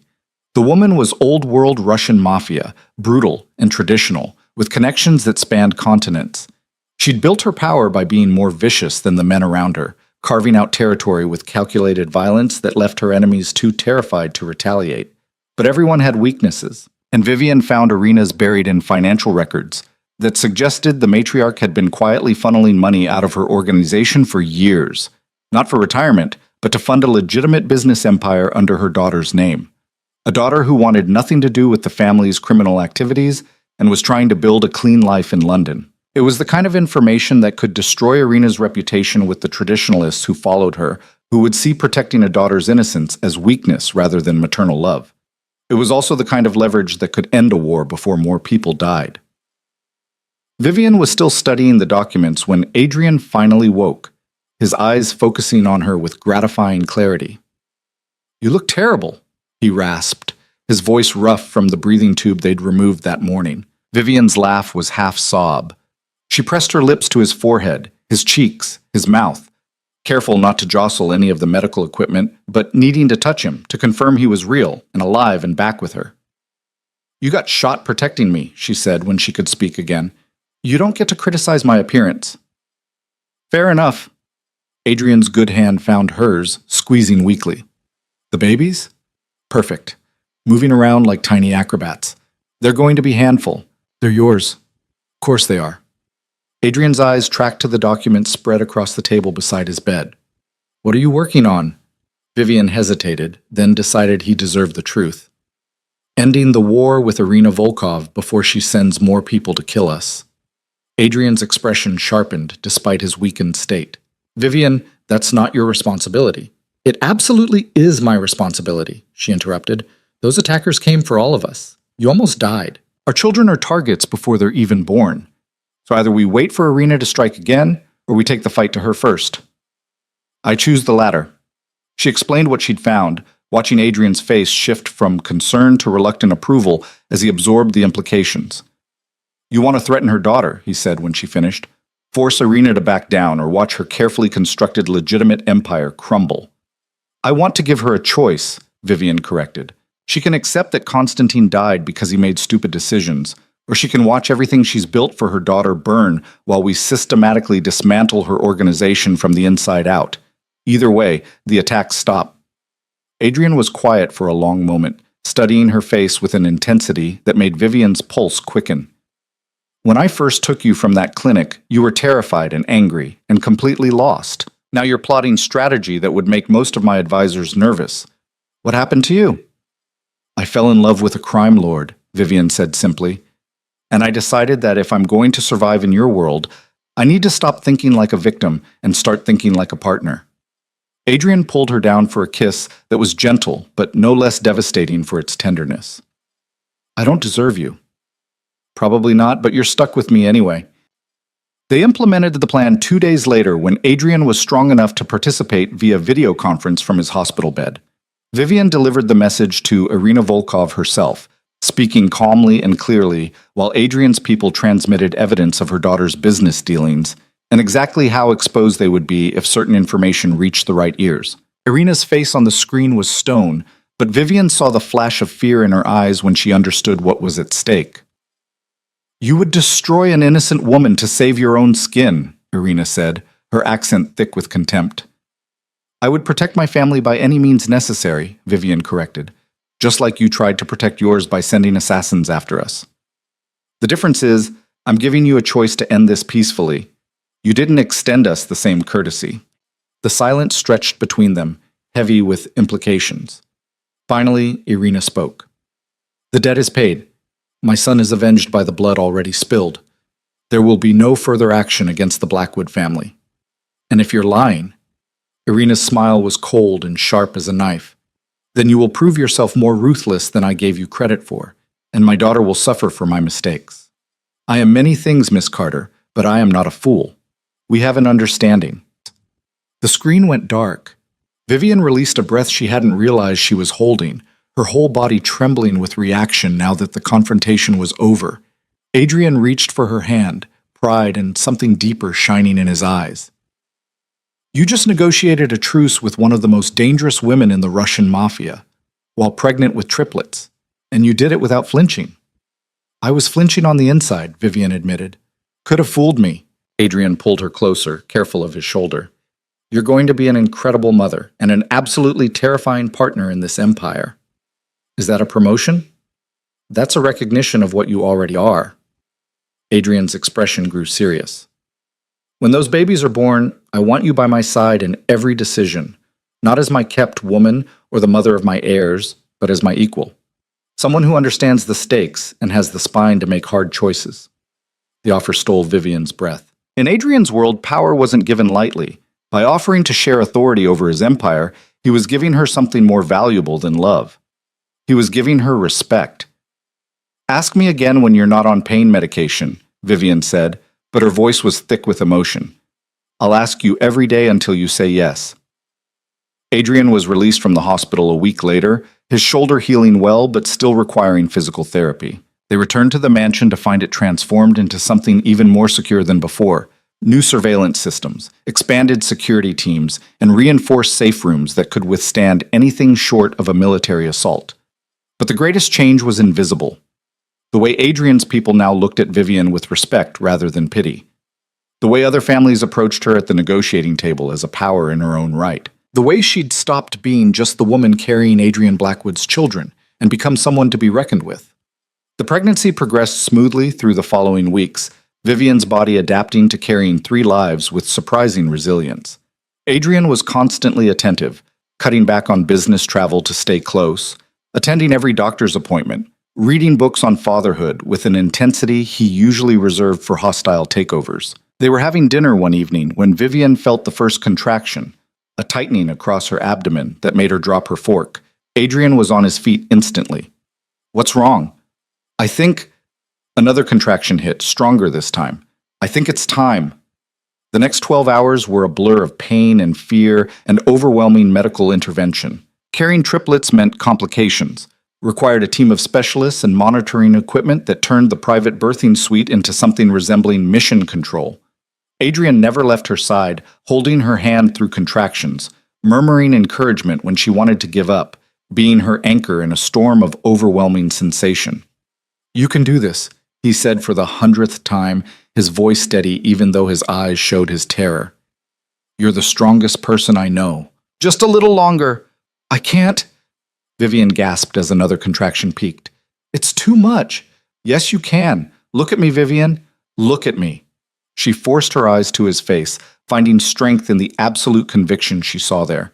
You negotiated with Russian Mafia bosses, Adrian said fiercely. You survived kidnapping and assassination attempts. You turned yourself into a force to be reckoned with in one of the most dangerous worlds imaginable. You can absolutely do this. The delivery doctor appeared between her legs, his voice calm and professional. Okay, Vivian, I need you to push now. Big push. Let's meet your first baby.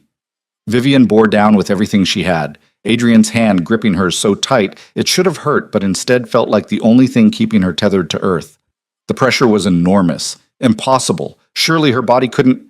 And then a cry split the air, tiny and furious and absolutely perfect. It's a boy, the doctor announced, placing the squirming infant on Vivian's chest for a brief moment, before whisking him away to be checked and cleaned. Vivian barely had time to process the overwhelming rush of love before another contraction hit. Already? Babies don't wait for anyone, the doctor said with a slight smile. Ready for number 2? The second baby, another boy, arrived 10 minutes later with the same furious cry as his brother. And 15 minutes after that, their sister made her entrance into the world, smaller than her brother's but with lungs that suggested she'd have no trouble making herself heard. When it was finally over, when all 3 babies had been checked and declared healthy and were wrapped in blankets being held by nurses, Vivian lay back against the pillows feeling utterly destroyed and completely triumphant. Adrian kissed her forehead, her cheeks, her lips, his eyes bright with unshed tears. You're incredible. They're incredible. I don't have words for what I'm feeling right now. Try anyway, Vivian said, exhausted but needing to hear it. Grateful. Terrified. Overwhelmed. More in love with you than I knew it was possible to be. Adrian's voice cracked slightly. You gave me a family, Vivian. You gave me something worth protecting that isn't built on violence and fear. You gave me hope. The nurses brought the babies over, helping Vivian position them for their first feeding. 2 boys and a girl, each one perfect and impossible in theirs. Adrian sat beside her on the bed, one arm carefully around her shoulders, his free hand gently touching each tiny head with reverence that made Vivian's heart ache. What should we name them? She asked softly. They'd discussed names before but never quite decided. Now, looking at 3 actual faces instead of abstract possibilities, Vivian found herself at a loss. Adrian was quiet for a moment, studying each baby in turn. James, he finally said, indicating the firstborn, after my grandfather, the only family member who ever showed me kindness before he died. His finger moved to the second boy. And Lucas, because it means light, something I didn't have much of before you. And her? Vivian looked at their daughter, the smallest of the 3, but somehow already the most determined looking. That's your choice, Adrian said. I picked the boys. You pick our daughter. Vivian studied the tiny face, seeing traces of herself mixed with Adrian's features in a combination that stole her breath.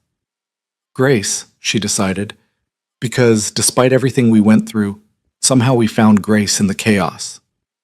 Grace, Adrian repeated, testing the name. It's perfect. They're all perfect. But even as they sat there in their bubble of new parent joy, Vivian caught the tension in Adrian's shoulders, saw how his eyes kept tracking to the door as if expecting threats. She's still out there, Vivian said quietly, knowing he'd understand she meant Catherine. Your mother, she never came back after that first visit. I know. Adrian's expression hardened slightly. Marcus has people watching her, but she's been quiet. Too quiet. Like she's waiting for something. For what? I wish I knew. The answer came 3 days later when they were preparing to take the babies home from the hospital. Vivian was in the bathroom getting dressed when she heard raised voices from the main room. She emerged to find Adrian in a tense standoff with someone Vivian couldn't see past his protective stance. Then Catherine's voice cut through, honey-sweet and poisonous. Surely you'll let a grandmother meet her grandchildren, Adrian. I've come all this way. Adrian's hand was inside his jacket where Vivian knew he kept a weapon. You have 30 seconds to leave before I have security remove you. Don't be dramatic, darling. I just want to see the babies. No. They're my blood as much as yours. You gave up any claim to family 30 years ago. Adrian's voice was ice. Those children have a grandmother who cares about them. Vivian's mother might be dead, but her memory matters more than your living presence ever will. Catherine's laugh was brittle. How noble, but I'm not here to argue parental rights. I'm here to make you an offer. Not interested. You will be. Catherine finally came into view, moving around Adrian to look at where Vivian stood holding Grace while James and Lucas slept in their bassinets. Her expression softened into something that might have been genuine emotion. They're beautiful. You did well, Miss Carter. Get away from them, Vivian said quietly, her arms tightening around her daughter. I'm not a threat to them, Catherine said. In fact, I'm here to ensure their safety. You see, word is spread that Adrian Blackwood has softened, that he's distracted by domesticity, vulnerable in ways he never was before. Your enemies are gathering, darling, and when they strike, and they will strike, those babies will be their primary targets. I can protect my own family, Adrian said through gritted teeth. Can you? Because I count at least 5 major families positioning themselves to move against you in the next 6 months. The Castellanos are demanding concessions you can't afford to give. The New York syndicates are pushing into your territory, and the federal investigation into your shipping operations is getting closer every day. You're spread too thin, Adrian. You need help. I don't need anything from you. Pride is expensive. Catherine's eyes met Vivian's, and there was something almost like sympathy there. I made mistakes with you, Adrian. I was young and stupid, and I chose power over family. But I'm offering you a chance to not repeat those mistakes. Let me help secure your empire so you can focus on being a father to those children. Real help, not schemes or power plays. I want to be part of this family again. The offer hung in the air, heavy with possibility and danger. Vivian studied Catherine's face, searching for deception, but all she saw was a woman who looked tired and alone and maybe possibly genuinely regretful. "No," Adrian said flatly, but Vivian heard the hesitation beneath the word. "Adrian," she said quietly, "maybe we should hear her out." His head whipped toward her, betrayal flashing across his features. "You can't be serious." "I'm serious about protecting our children by any means necessary," Vivian said steadily. "If she's right about enemies gathering, we need to know. And if she's offering genuine help, we'd be stupid to refuse it just because of old wounds. She abandoned me, and that was unforgivable," Vivian interrupted. "But our children deserve every possible advantage, every layer of protection. Your pride isn't worth their safety." The words hit Adrian like physical blows. He stared at Vivian for a long moment, something crumbling in his expression, before turning back to Catherine. "One chance," he said harshly. "You prove yourself useful, you get supervised access to the children. You betray us in any way, scheme against us, try to manipulate this situation, and I will end you myself, family or not. Do you understand?" Catherine's smile was tremulous but genuine. "I understand. Thank you, Adrian. You won't regret this." "I already regret it," he muttered, but he stepped aside to let her approach the babies. Vivian watched Catherine's face transform as she looked down at the sleeping boys and the alert girl in Vivian's arms. The hardness melted away, leaving behind something vulnerable and achingly human. "They have your eyes," Catherine whispered to Adrian. "All three of them." "They have Vivian's stubbornness," Adrian said, but his voice had softened slightly. "That's the trait that matters." Over the following weeks, Catherine proved herself surprisingly useful. She had connections Adrian had lost when she left, old loyalties she'd maintained, and information about rival families that proved invaluable in fortifying Adrian's position. Slowly, carefully, she integrated herself into the family structure, not as a mother to Adrian, that bridge had burned too thoroughly, but as an ally, a resource, and eventually a grandmother who seemed genuinely devoted to the triplets. But Vivian never fully trusted her. She watched Catherine with the same careful assessment she'd learned to apply to everyone in Adrian's world, waiting for the inevitable betrayal. It came on a quiet Tuesday afternoon when the babies were 2 months old. Vivian had just put Grace down for a nap when she heard voices from Adrian's office that made her pause outside the door. Catherine's voice, low and urgent, speaking to someone on a phone call. "The transfer needs to happen within the week. Yes, I understand the risk. But if we don't move now, Adrian will figure out what we're planning." Vivian's blood turned to ice. She pressed herself against the wall, every instinct screaming that she was about to hear something that would shatter the fragile peace they'd built. "No, he trusts me now. Or at least he's stopped watching me so closely. Vivian vouched for me. That was the key. Once I had her support, everything else fell into place." Vivian's hands clenched into fists. She'd been played. The whole apologetic grandmother routine had been an act, and she'd fallen for it completely. "The children are the leverage we need," Catherine continued. "With them under our control, Adrian will have no choice but to—" "What? No, I'm not backing out now. We've come too far. Just make sure the team is ready to move when I give the signal." The call ended. Vivian heard Catherine's footsteps approaching the door and barely had time to step back into a side hallway before she emerged. Catherine passed without noticing her, heading toward the nursery where the babies slept. Vivian's mind raced. She could confront Catherine now, but without proof it would be her word against a woman who'd spent weeks building credibility. She needed evidence, needed to know exactly what Catherine was planning before she could stop it. She pulled out her phone and texted Marcus with shaking hands. "Catherine is planning something. Activate full surveillance on her, now." His response was immediate. "Already on it. Adrian suspected. We've been monitoring." Relief flooded through Vivian, followed immediately by anger. "You let me bring her into this family knowing she was a threat? We needed to know what she was planning. Couldn't do that if we shut her down too early. Stand by. Adrian will brief you shortly." Vivian wanted to scream. Instead, she forced herself to breathe, to think clearly, to remember that she'd become someone who could handle this kind of betrayal without falling apart. She found Adrian in his office 10 minutes later, Marcus beside him reviewing surveillance footage on multiple screens. "How long have you known?" Vivian demanded without preamble. Adrian turned, and the guilt in his expression was answer enough. "Since the second week. She reached out to 3 different rival families offering to deliver the children in exchange for territory and power. I've been feeding her false information and watching her make her moves. And you didn't tell me.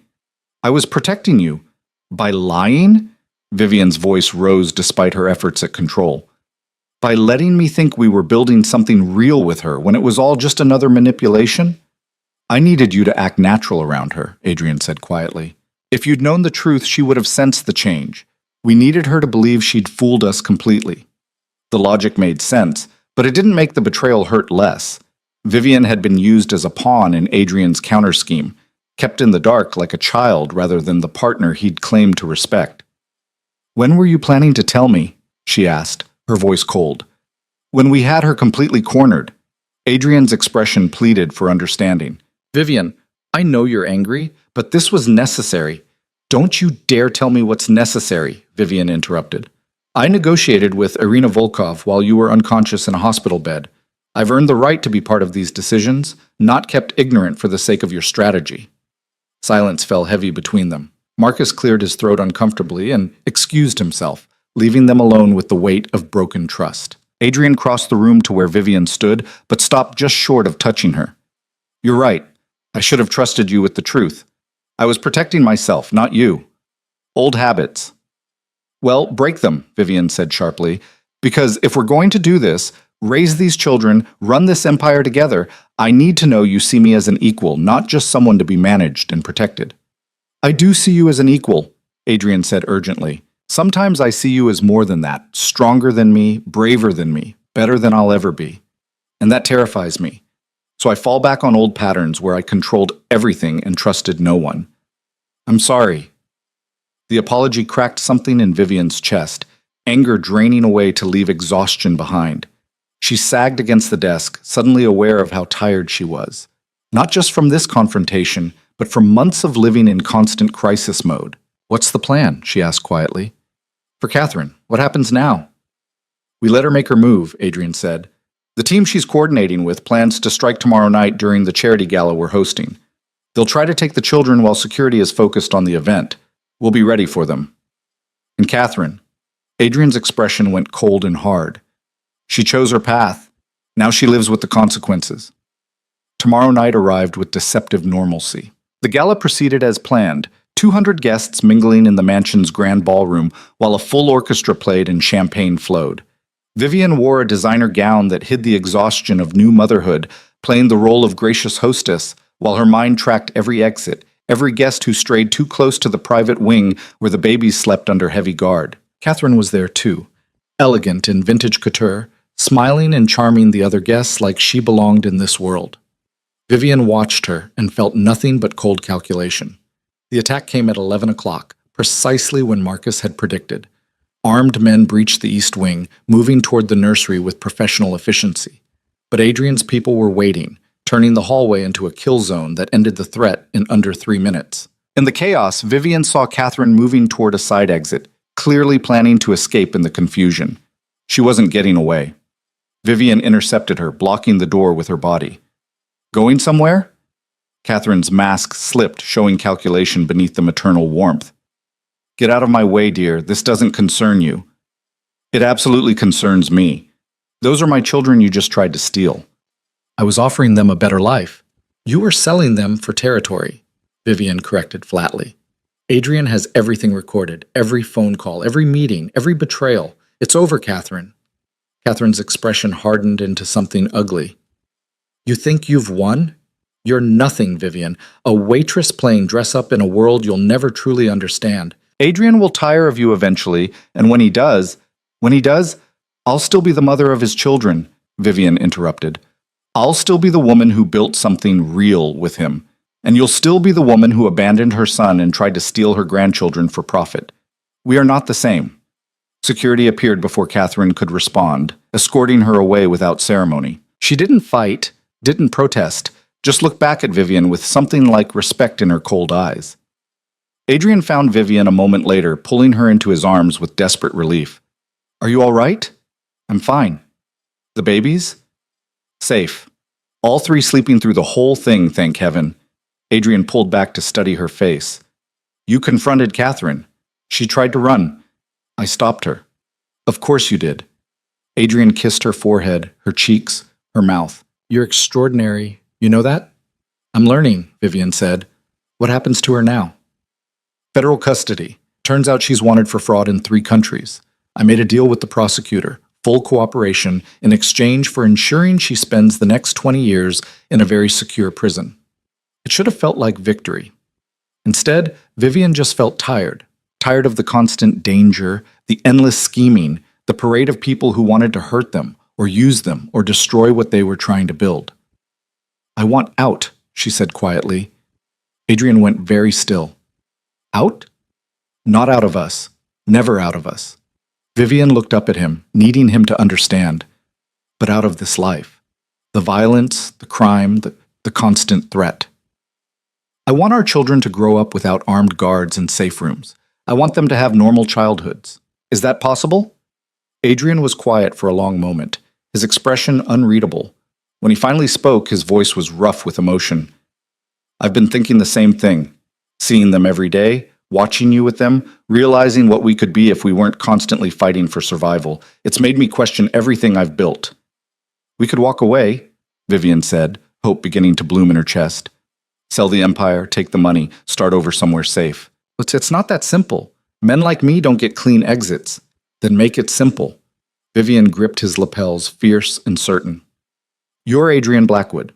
You've done impossible things before. Do one more impossible thing. Choose us over the empire. Choose family over power. Adrian's eyes searched hers, and she saw the war happening inside him. Decades of building his empire, fighting for every inch of territory, making himself into someone too dangerous to destroy. Could he really walk away from all of that? If I do this, he said slowly, if I try to extract us from this life, it will take time. Months, maybe years. And it will be dangerous.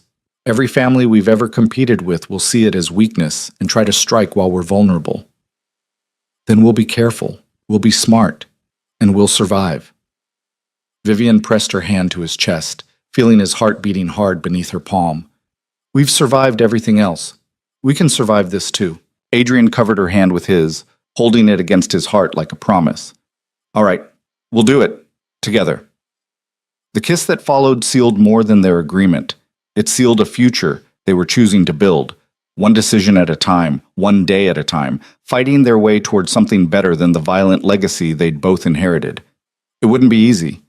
Nothing worth having ever was. But as they stood together in the aftermath of Catherine's final betrayal, Vivian understood with perfect clarity that she'd found something more valuable than safety or comfort or anything else she'd once thought she needed.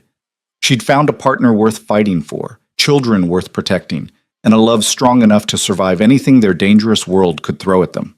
That would have to be enough. The dismantling of Adrian Blackwood's criminal empire took 18 months of careful maneuvering, dangerous negotiations, and more close calls than Vivian wanted to count. But every step forward felt like reclaiming pieces of their souls from the darkness that had defined Adrian's life for so long. The first major move came 6 weeks after Catherine's arrest. Adrian called a meeting of the 5 families who controlled the eastern seaboard's underworld, gathering them in a neutral location with enough security to prevent bloodshed, but not so much that anyone felt threatened. Vivian insisted on attending despite the risk, understanding that presenting a united front was essential to making this work. She sat beside Adrian at the head of the table, Grace sleeping peacefully in her arms, while the boys remained at home under Marcus's watchful protection. The message was clear. This wasn't just business. This was about family, about legacy, about choosing a different path. Gentlemen, Adrian began, his voice carrying the command that had built his empire but now served a different purpose. I'm here to propose something unprecedented, a complete and peaceful transition of power. The room erupted in overlapping voices, confusion and suspicion written on every face. Marco Castellano, the silver-haired head of the New York Syndicate, raised his hand for silence. You're retiring. His tone suggested he found this both impossible and insulting. Adrian Blackwood doesn't retire. Men like us die in office or in the street, but we don't walk away. Then I'll be the first, Adrian said calmly. I have children now. A family I actually care about protecting. The life we lead, the constant violence, the federal investigations, the risk of prison or death at every turn, that's not what I want for them. So I'm offering each of you pieces of my territory in exchange for guarantees of safe passage out of this world. Why would we negotiate when we could just take what we want once you're gone? This from Dmitry Sokolov, a younger boss with more ambition than sense. Adrian's smile was sharp and cold. Because I'm not gone yet, and if you force me to fight my way out instead of walking away peacefully, I will burn everything to the ground on my way to the exit. Every operation, every connection, every carefully constructed alliance. I'll destroy it all rather than let it fall into hostile hands. You can have an empire worth billions if you work with me, or ashes worth nothing if you try to take it by force. Choose wisely. The threat hung in the air, backed by decades of reputation that proved Adrian Blackwood always kept his promises, especially the violent ones. Marco leaned back in his chair, studying Adrian and Vivian with calculating eyes. What guarantees do we have that this isn't some elaborate trap? That you won't consolidate power while we divide your territory among ourselves? You have my word, Adrian said, and you have her. He gestured to Vivian. My wife, the mother of my children, the only person in this world I value more than power. She'll oversee the transition personally, act as neutral arbiter in any disputes. You know her reputation by now. She ended the war with Irina Volkov. She exposed Catherine's betrayal before it could succeed. She has no interest in empire building. She just wants to take our family somewhere safe and never look back. Every eye in the room turned to Vivian. She met their stares without flinching, Grace stirring slightly in her arms before settling back to sleep. It's true, Vivian said quietly. I have no stake in your territorial disputes or power plays. I just want my children to grow up without armed guards and assassination attempts. If helping facilitate this transition gets us that outcome, I'll do whatever it takes to make sure it's fair and final. The negotiations lasted 6 hours, breaking twice when tempers flared too hot and threatened to turn into violence. But eventually, slowly, an agreement took shape. Adrian's shipping operations would go to the Castellanos, the protection rackets to Sokolov's organization, the money laundering networks distributed among smaller families who'd proven themselves trustworthy over the years. In exchange, Adrian received immunity from retaliation, guaranteed safe passage for his family, and enough legitimate business interests to ensure they'd never want for money. The federal investigations would be gently redirected toward families who hadn't agreed to the peace terms, incentivizing cooperation while eliminating threats. It wasn't perfect. Several families refused to participate, choosing instead to position themselves to strike once Adrian was truly vulnerable. But the majority signed on, seeing the opportunity for expansion without the cost of all-out war. The hardest part wasn't the negotiations. It was watching Adrian systematically dismantle everything he'd built over 30 years, piece by piece, like destroying his own monument. Vivian saw the toll it took in the lines that appeared around his eyes, the way he'd stand at his office window late at night staring out at grounds he'd soon leave forever. She found him there one evening 3 months into the transition, the baby's finally asleep after a particularly fussy night.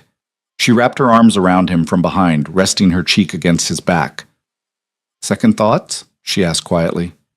Every day, Adrian admitted.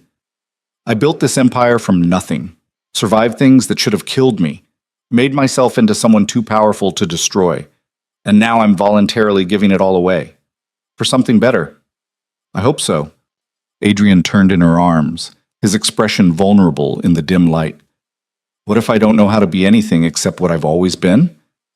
What if I can't adjust to a normal life? Then we'll figure it out together, Vivian said.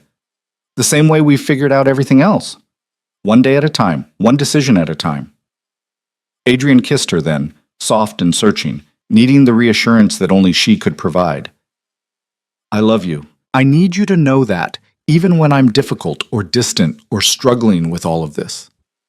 I know, Vivian murmured against his lips, and I love you too, even when you're being impossible.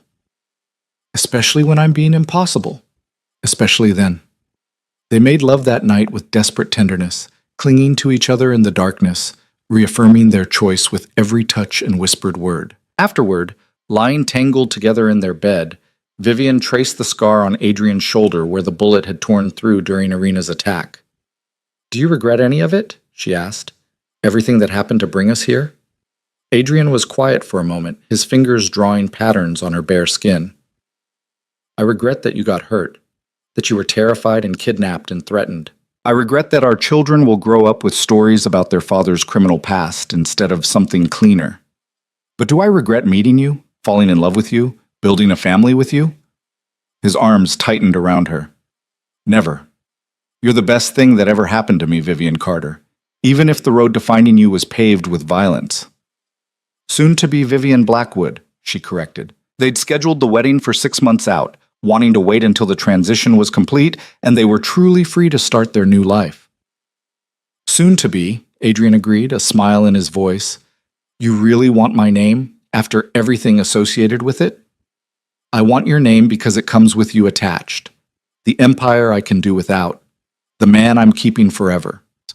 The crisis that threatened to derail everything came on a cold morning in early March, when the babies were 10 months old. Vivian was feeding Grace breakfast while the boys destroyed their high chairs with enthusiastic messiness when Marcus appeared in the doorway, his expression grim. We have a problem, he said without preamble. The Moretti family is backing out of the agreement. They've allied with 3 smaller operations, and they're positioning to take not just Adrian's remaining territory, but everything the other families negotiated for as well. Vivian's blood ran cold. The Morettis were old school, brutal, and commanded enough firepower to start a war that would consume everyone involved. If they were making a move now, it meant they'd been planning this betrayal from the beginning. Where's Adrian? Meeting with the accountants about transferring the last of the offshore holdings. He doesn't know yet. Don't tell him. The words came out before Vivian could second-guess them. Let me handle this. Marcus raised an eyebrow. With respect, Mrs. Blackwood, the Morettis don't negotiate with women? Vivian finished. Good. That means they'll underestimate me. Set up a meeting. Just me and Vincent Moretti. Neutral ground. Today if possible. Adrian will lose his mind if he finds out. Adrian has spent months tearing apart his life to give us peace, Vivian interrupted. The least I can do is handle one more negotiation before we walk away. Set it up, Marcus. That's an order. Marcus studied her for a long moment, then slowly nodded. You've come a long way from the scared woman in the clinic. I had good teachers, Vivian said. Now move, we don't have much time. But the meeting happened 6 hours later in a private room at an upscale restaurant the Morettis controlled. Vivian arrived with only 2 bodyguards, a show of confidence that bordered on recklessness. Vincent Moretti was already waiting, a man in his 60s with cold eyes and hands that had personally killed more people than Vivian wanted to imagine. Mrs. Blackwood, he greeted her with false warmth. I'm surprised Adrian sent his woman to negotiate his surrender. He didn't send me, Vivian said, taking the seat across from him without waiting for invitation. He doesn't know I'm here. This meeting is off the books. Vincent's expression sharpened with interest. Keeping secrets from your husband? How deliciously scandalous. I'm here to make you an offer, Vivian said, ignoring his attempt to rattle her. One that benefits you far more than breaking the peace agreement and starting a war you might not survive. Bold words from someone with no army. I don't need an army. I have information. Vivian pulled a manila envelope from her bag and slid it across the table. Open it. Vincent did, his expression shifting from amusement to shock to barely contained fury as he reviewed the contents. Financial records showing his son's embezzlement, photographs of meetings with federal agents, evidence of betrayals that would destroy Vincent's credibility with his own organization. Where did you get this? His voice was dangerously quiet. Adrian spent 30 years building the most extensive intelligence network on the East Coast. When he decided to retire, that network didn't disappear. It just got repurposed. We've been monitoring every family involved in the transition, including yours. Insurance, in case anyone got greedy. This is blackmail. This is business, Vivian corrected. You honor the agreement, I destroy these files and never mention what they contain. You break the agreement, I send copies to everyone who matters in your organization and watch it tear itself apart from the inside. Your choice. Vincent stared at her with open hatred.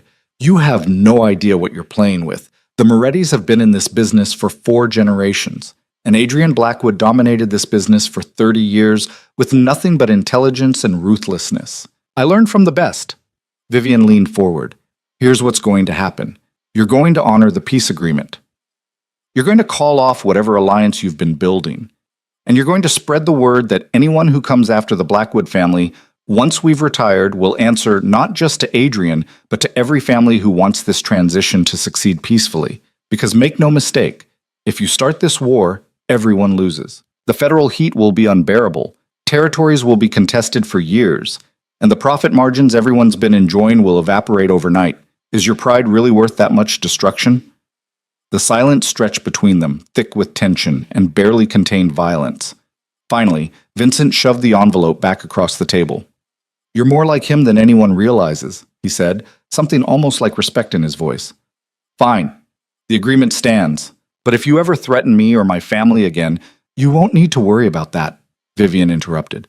"In 6 months, we'll be gone, and you'll never hear from us again. That's the whole point of this exercise." She stood to leave, then paused. "One more thing. My children's safety is the only thing I care about more than my own life. If anything happens to them, if someone takes a shot, plants a bomb, even makes a credible threat, I will hunt down everyone responsible and their entire bloodline. Adrian taught me mercy is weakness in this world. I choose to be weak only as long as you choose to be smart. Remember that." Vivian walked out without waiting for a response, her heart hammering so hard she thought it might burst through her chest. She made it to the car before her hands started shaking, reaction setting in now that the adrenaline was fading. Marcus, who'd been waiting by the vehicle, took one look at her face and handed her a bottle of water. "You okay?" "I just threatened a man who's killed people for looking at him wrong. No, I'm not okay." Vivian drank deeply, trying to calm her racing pulse. "But the meeting went well." "Adrian's going to kill me for letting you do this." "Adrian's going to thank you for preventing a war." Vivian took another drink, then met Marcus's eyes. "Did you really think I couldn't handle it?" "No, ma'am," Marcus said with a slight smile. "I knew exactly how you'd handle it. That's why I set up the meeting." When Adrian found out what she'd done, and he found out within 3 hours because apparently Marcus's loyalty only went so far, the explosion was spectacular. He stormed into their bedroom where Vivian was changing Grace's diaper, his face flushed with fury and fear in equal measure. "You met with Vincent Moretti alone? Are you insane?" "I had bodyguards.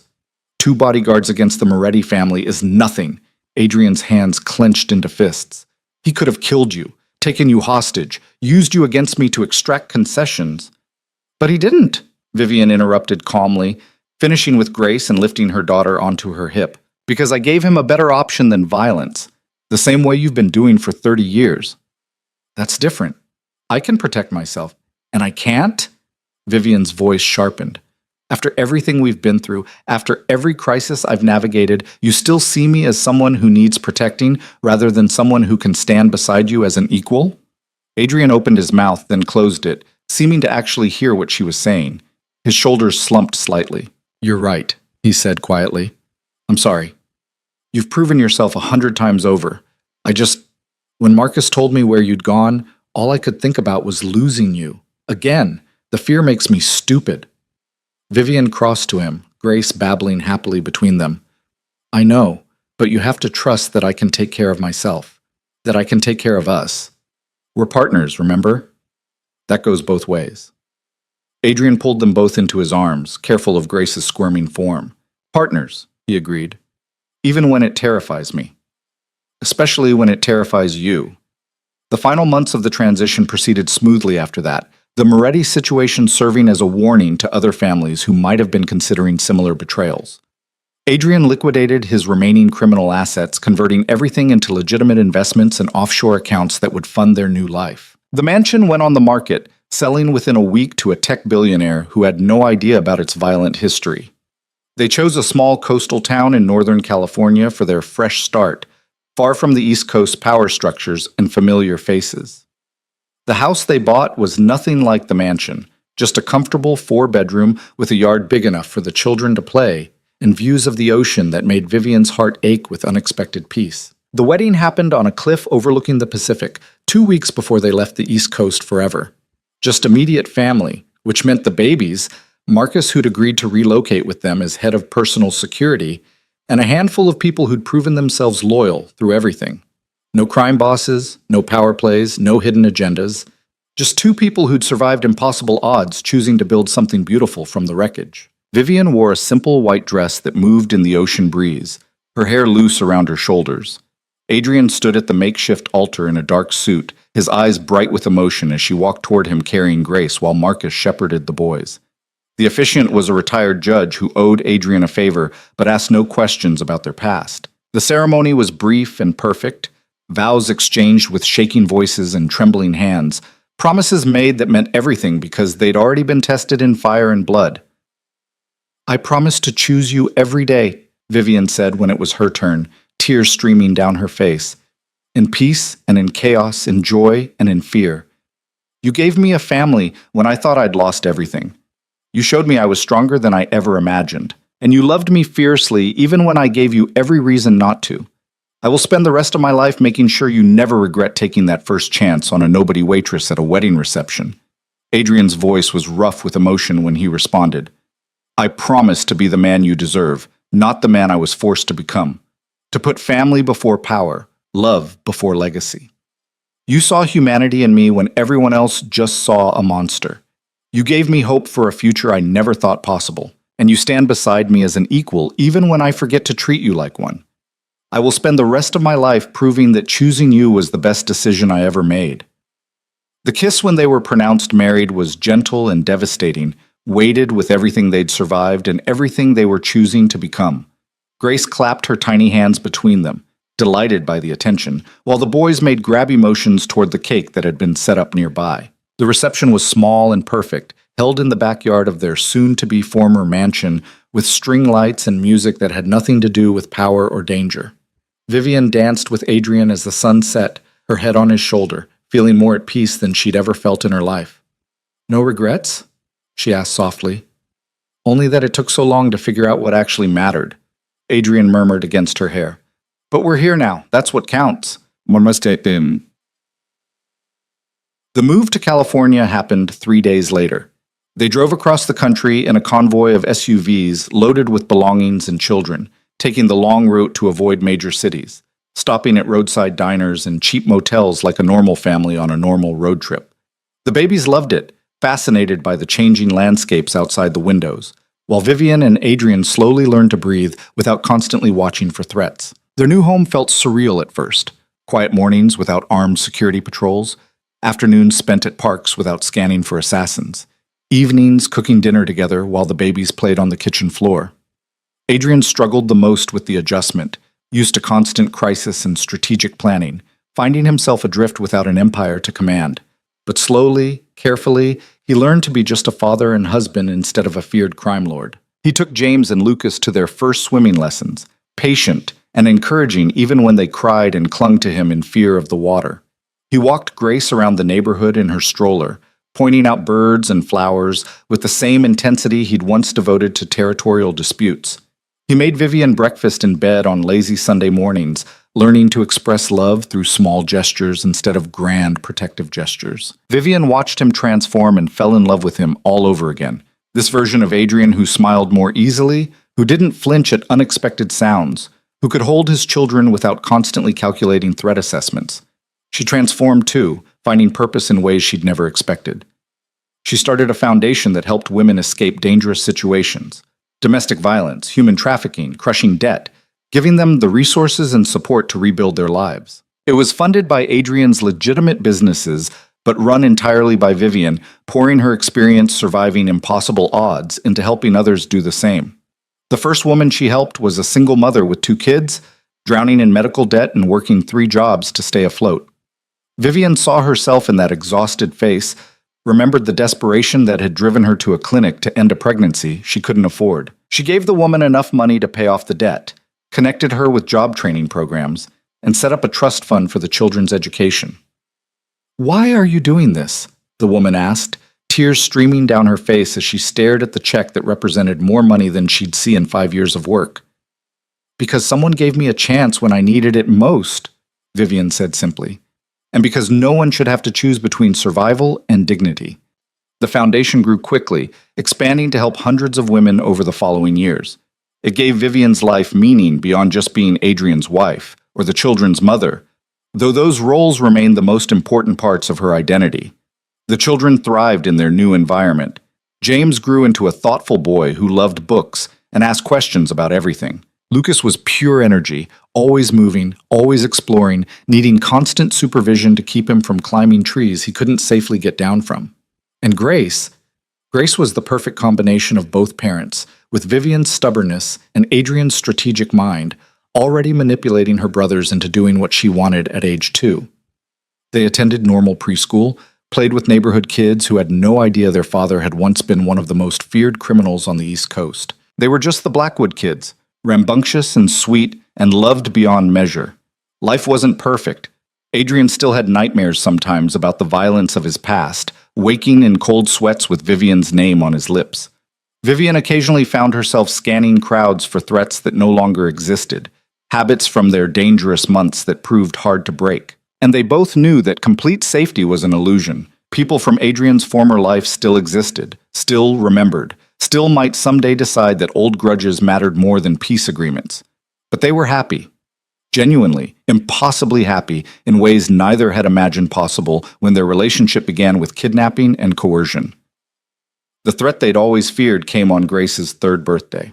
They were having a party in their backyard, nothing elaborate, just neighborhood families and the simple joy of children playing games and eating too much cake.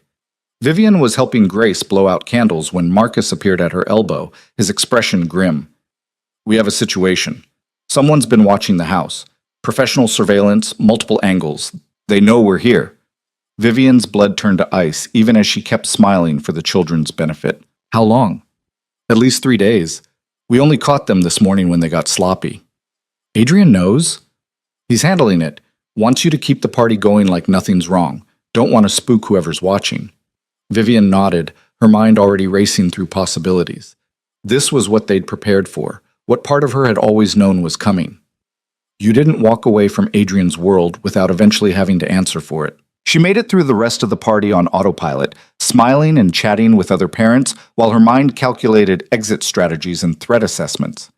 When the last guest finally left, she found Adrian in his office, surrounded by surveillance photos and grim-faced security personnel. "It's the Kozlov family," he said without preamble.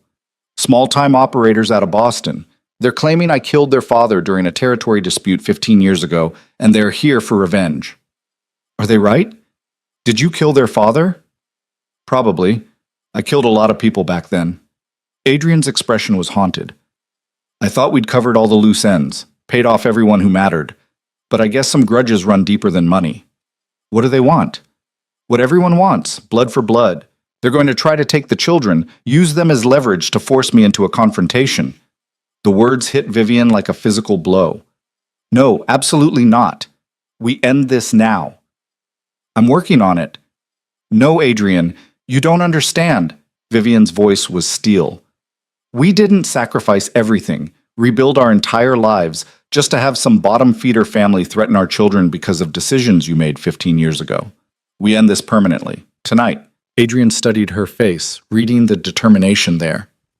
"What are you proposing?" "A final negotiation. One last time, we remind the criminal underworld why nobody with any sense messes with the Blackwood family. And then we make it clear, crystal clear, that this life is over. Anyone who comes after us, our children, or the peace we've built gets destroyed so completely that it serves as a warning for generations. You want to negotiate from a position of strength we no longer have, don't we?" Vivian pulled out her phone, scrolling through contacts. "We still have allies. Marco Castellano owes us for the favorable territory split. Dmitry Sokolov's empire would have collapsed without the connections we left him. Even Vincent Moretti respects the peace we built." One call to each of them, explaining that the Kozlov family is threatening to destabilize everything by breaking the retirement agreement, and will have more firepower backing us than the Kozlovs could ever survive. Adrian's expression shifted from concern to something like pride. "You're proposing we use the same power structure I spent months dismantling to defend the peace it created." "Exactly. The Kozlovs are small-time. They only moved because they thought we were weak and alone. We remind them, and everyone else watching, that we're neither. And then we make the cost of breaking the peace so catastrophic that no one will ever try it again." Adrian pulled her into his arms, kissing her hard and fierce. "You're absolutely terrifying. You know that?" "I learned from the best." The calls went out that night. By morning, representatives from 5 major crime families had arrived in their quiet California town, an unprecedented show of force that made the local police nervous, but didn't result in any actual violence. The message was clear. The Blackwood family was protected not by Adrian's past reputation, but by the current power structure's investment in maintaining the peace they'd negotiated. The meeting with the Kozlovs happened in a warehouse Marcus had secured, neutral ground surrounded by enough firepower to start a small war. Vivian insisted on attending despite Adrian's objections, understanding that her presence sent its own message. The Kozlov brothers were younger than Vivian expected, mid-30s with hard eyes and the desperate edge of men who'd built their courage on rage rather than strategy. The eldest, Alexei, did the talking. Adrian Blackwood. "We've been looking for you." "You found me," Adrian said calmly. "Now what?" "Now you pay for what you did to our father. Blood for blood, like the old ways." "The old ways are dead," Vivian said before Adrian could respond. "We're living in a new world now, one where grudges from 15 years ago don't justify threatening innocent children." Alexei's gaze flickered to her with contempt. "This doesn't concern you, woman. I'm his wife. "I'm the mother of those children you were planning to kidnap. It absolutely concerns me." Vivian stepped forward, putting herself between Adrian and the Kozlov brothers. "Here's what's going to happen. You're going to walk away from this vendetta. You're going to return to Boston and build your organization without ever mentioning the Blackwood name again. And in exchange, we don't activate the kill orders we've already distributed to every family represented in this room." "Kill orders?" Alexei's laugh was nervous. "You're bluffing." "Am I?" Vivian gestured to the family's representatives standing around the warehouse perimeter. "Marco, what were your instructions if the Kozlovs refused to see reason?" Marco Castellano stepped forward, his expression grave. "Eliminate the entire Kozlov organization within 72 hours. Leave no one alive who might continue the vendetta." "Dmitri?" Vivian continued. "Same orders," Sokolov confirmed. "The peace agreement includes provisions for dealing with families who threaten it. The Kozlovs activated those provisions when they came after the Blackwoods." Alexei's face had gone pale, finally understanding the magnitude of what they'd stumbled into. "We just wanted justice." "You wanted revenge," Adrian interrupted. "There's a difference. Justice would be accepting that your father made choices that got him killed in a world where violence is currency. Revenge is threatening my children because you're too small to hurt me directly. You chose revenge. Now you deal with the consequences." "Unless you choose differently," Vivian added. "Right here, right now, walk away. Build your business. Live your lives. We'll never think about you again. But if you persist, if you make one more move toward us or our family, every person in this room will make it their mission to erase the Kozlov name from existence. No second chances. No negotiations. Just complete and total destruction." The silence that followed was absolute. Vivian watched the calculation happen in Alexei's eyes, pride warring with survival instinct, rage struggling against the cold reality of being outmatched and outmaneuvered. Finally, he nodded. "We'll leave. But if you ever come back to that life, if you ever rebuild your empire—" "We won't," Adrian said with finality. "That part of my life is over. This meeting is the last time I activate those old connections. After this, we're just a normal family living a quiet life. You have my word. And if your word means nothing, then you'll have plenty of company in whatever revenge fantasy you're nurturing," Adrian said coldly, "because half the families here would love an excuse to eliminate competitors. I'm the only thing stopping them from using your threat as justification. Walk away while you still can." The Kozlovs left without further argument, disappearing back to Boston, and according to Marcus's later reports, never speaking the Blackwood name again. The message had been received loud and clear. The retired crime lord and his family were off limits, protected by the very power structure they'd helped establish. But Vivian knew this couldn't happen again. They'd been lucky this time, but luck eventually ran out. "We need insurance," she told Adrian that night after the children were asleep and they were finally alone. "Something that guarantees no one ever tries this again." "What did you have in mind?" Vivian pulled out a laptop, opening files she'd been compiling for months. "Every family we negotiated with during the transition, I kept records. Not blackmail material like with the Morettis, just detailed documentation of the agreements, the territories transferred, the promises made, a complete accounting of how the current power structure came to exist. And I'm going to publish it. Not everywhere, just in places where it matters.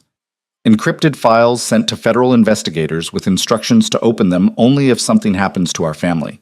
The same files sent to rival organizations who'd love to know exactly how their competitors gained power.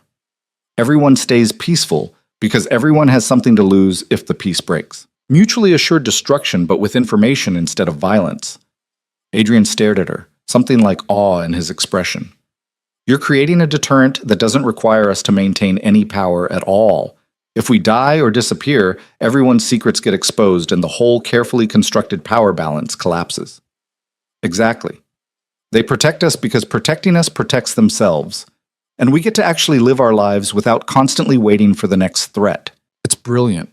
Adrian pulled her into his arms, holding her tight, and terrifying, and absolutely perfect. When did you become smarter than me? I was always smarter than you, Vivian teased. You just had better weapons. The insurance policy went into effect within a week, carefully crafted and distributed to ensure maximum impact. The response from the criminal underworld was exactly what Vivian had predicted, quiet acceptance mixed with grudging respect. The Blackwood family became truly untouchable, not through violence but through strategic positioning that made them more valuable alive and peaceful than dead or disrupted. And finally, wonderfully, they were free. The years that followed were the happiest of Vivian's life. She watched her children grow into remarkable people, James with his quiet wisdom and love of learning, Lucas with his boundless energy and fearless spirit, Grace with her strategic mind and fierce loyalty to her brothers. They knew nothing of their father's past beyond vague mentions of business that Adrian had left behind before they were born. Adrian transformed completely into the man Vivian had always known existed beneath the crime lord exterior. He coached Lucas's soccer team with the same intensity he'd once brought to territory negotiations. He helped James with science projects that got more elaborate each year. He taught Grace to play chess, delighting in her natural talent for strategy while carefully steering her toward using those skills for good, rather than manipulation. And he loved Vivian with a devotion that never wavered, never dulled, never took for granted the miracle of building something beautiful from such violent beginnings. On their 10th anniversary, Adrian took Vivian back to the cliff where they'd been married, leaving the children with Marcus for a rare night alone together. They stood watching the sunset paint the ocean in shades of gold and crimson, his arms wrapped around her from behind, both of them older and happier and so far removed from the people they'd been when they first met. "Do you ever miss it?" Vivian asked quietly. "The power, the empire, the feeling of controlling everything around you?" Adrian was quiet for a long moment, considering the question seriously. "Sometimes I miss the certainty of it, knowing exactly who I was and what I was capable of. But then I go home to you and the children, and I realize I traded one kind of power for something infinitely more valuable. The power to shape young lives, to build a family, to love and be loved without agenda or manipulation. I wouldn't go back to that old life for anything in the world. Even though it nearly killed us both multiple times. Even though." Adrian turned her in his arms, cupping her face in his hands. "You were right that night in my office when you said we could bend instead of breaking. We survived the worst this world could throw at us, and we came out stronger on the other side. That's a different kind of power. The power of resilience, of choosing love over legacy, of building something that actually matters." Vivian kissed him as the sun finally dipped below the horizon, sealing the promise they'd made to each other a decade earlier. They'd survived impossible odds, defeated enemies, overcame betrayals, and transformed themselves from broken people into partners who'd built a life worth living. Behind them, their children's laughter drifted up from the house where Marcus was supervising an evening that probably involved too much ice cream and definitely too much chaos. It was the sound of normalcy, of safety, of the future they'd fought so hard to create. "Come on," Vivian said, taking Adrian's hand. "Let's go home." And together, they walked back toward the light and warmth and beautiful chaos of the family they'd built from ashes and determination and a love strong enough to survive anything. The empire was gone. The danger was past. The violence was behind them. What remained was everything that actually mattered. 3 incredible children, a love that had been tested in fire and proven unbreakable, and a future bright with possibility instead of shadowed by threat. Vivian Carter, once a struggling waitress drowning in debt, now stood as Vivian Blackwood, wife, mother, philanthropist, and the woman who'd tamed the East Coast's most dangerous crime lord by showing him there was more to life than power and control, Adrian Blackwood, once feared by everyone who knew his name, now lived as a father who attended school plays and soccer games, a husband who still looked at his wife like she hung the stars, and a man who discovered that the greatest empire he could ever build was the family sleeping safely under his roof. They'd found grace in the chaos, just like their daughter's name promised, and they'd survived together to enjoy it, one beautiful, ordinary day at a time.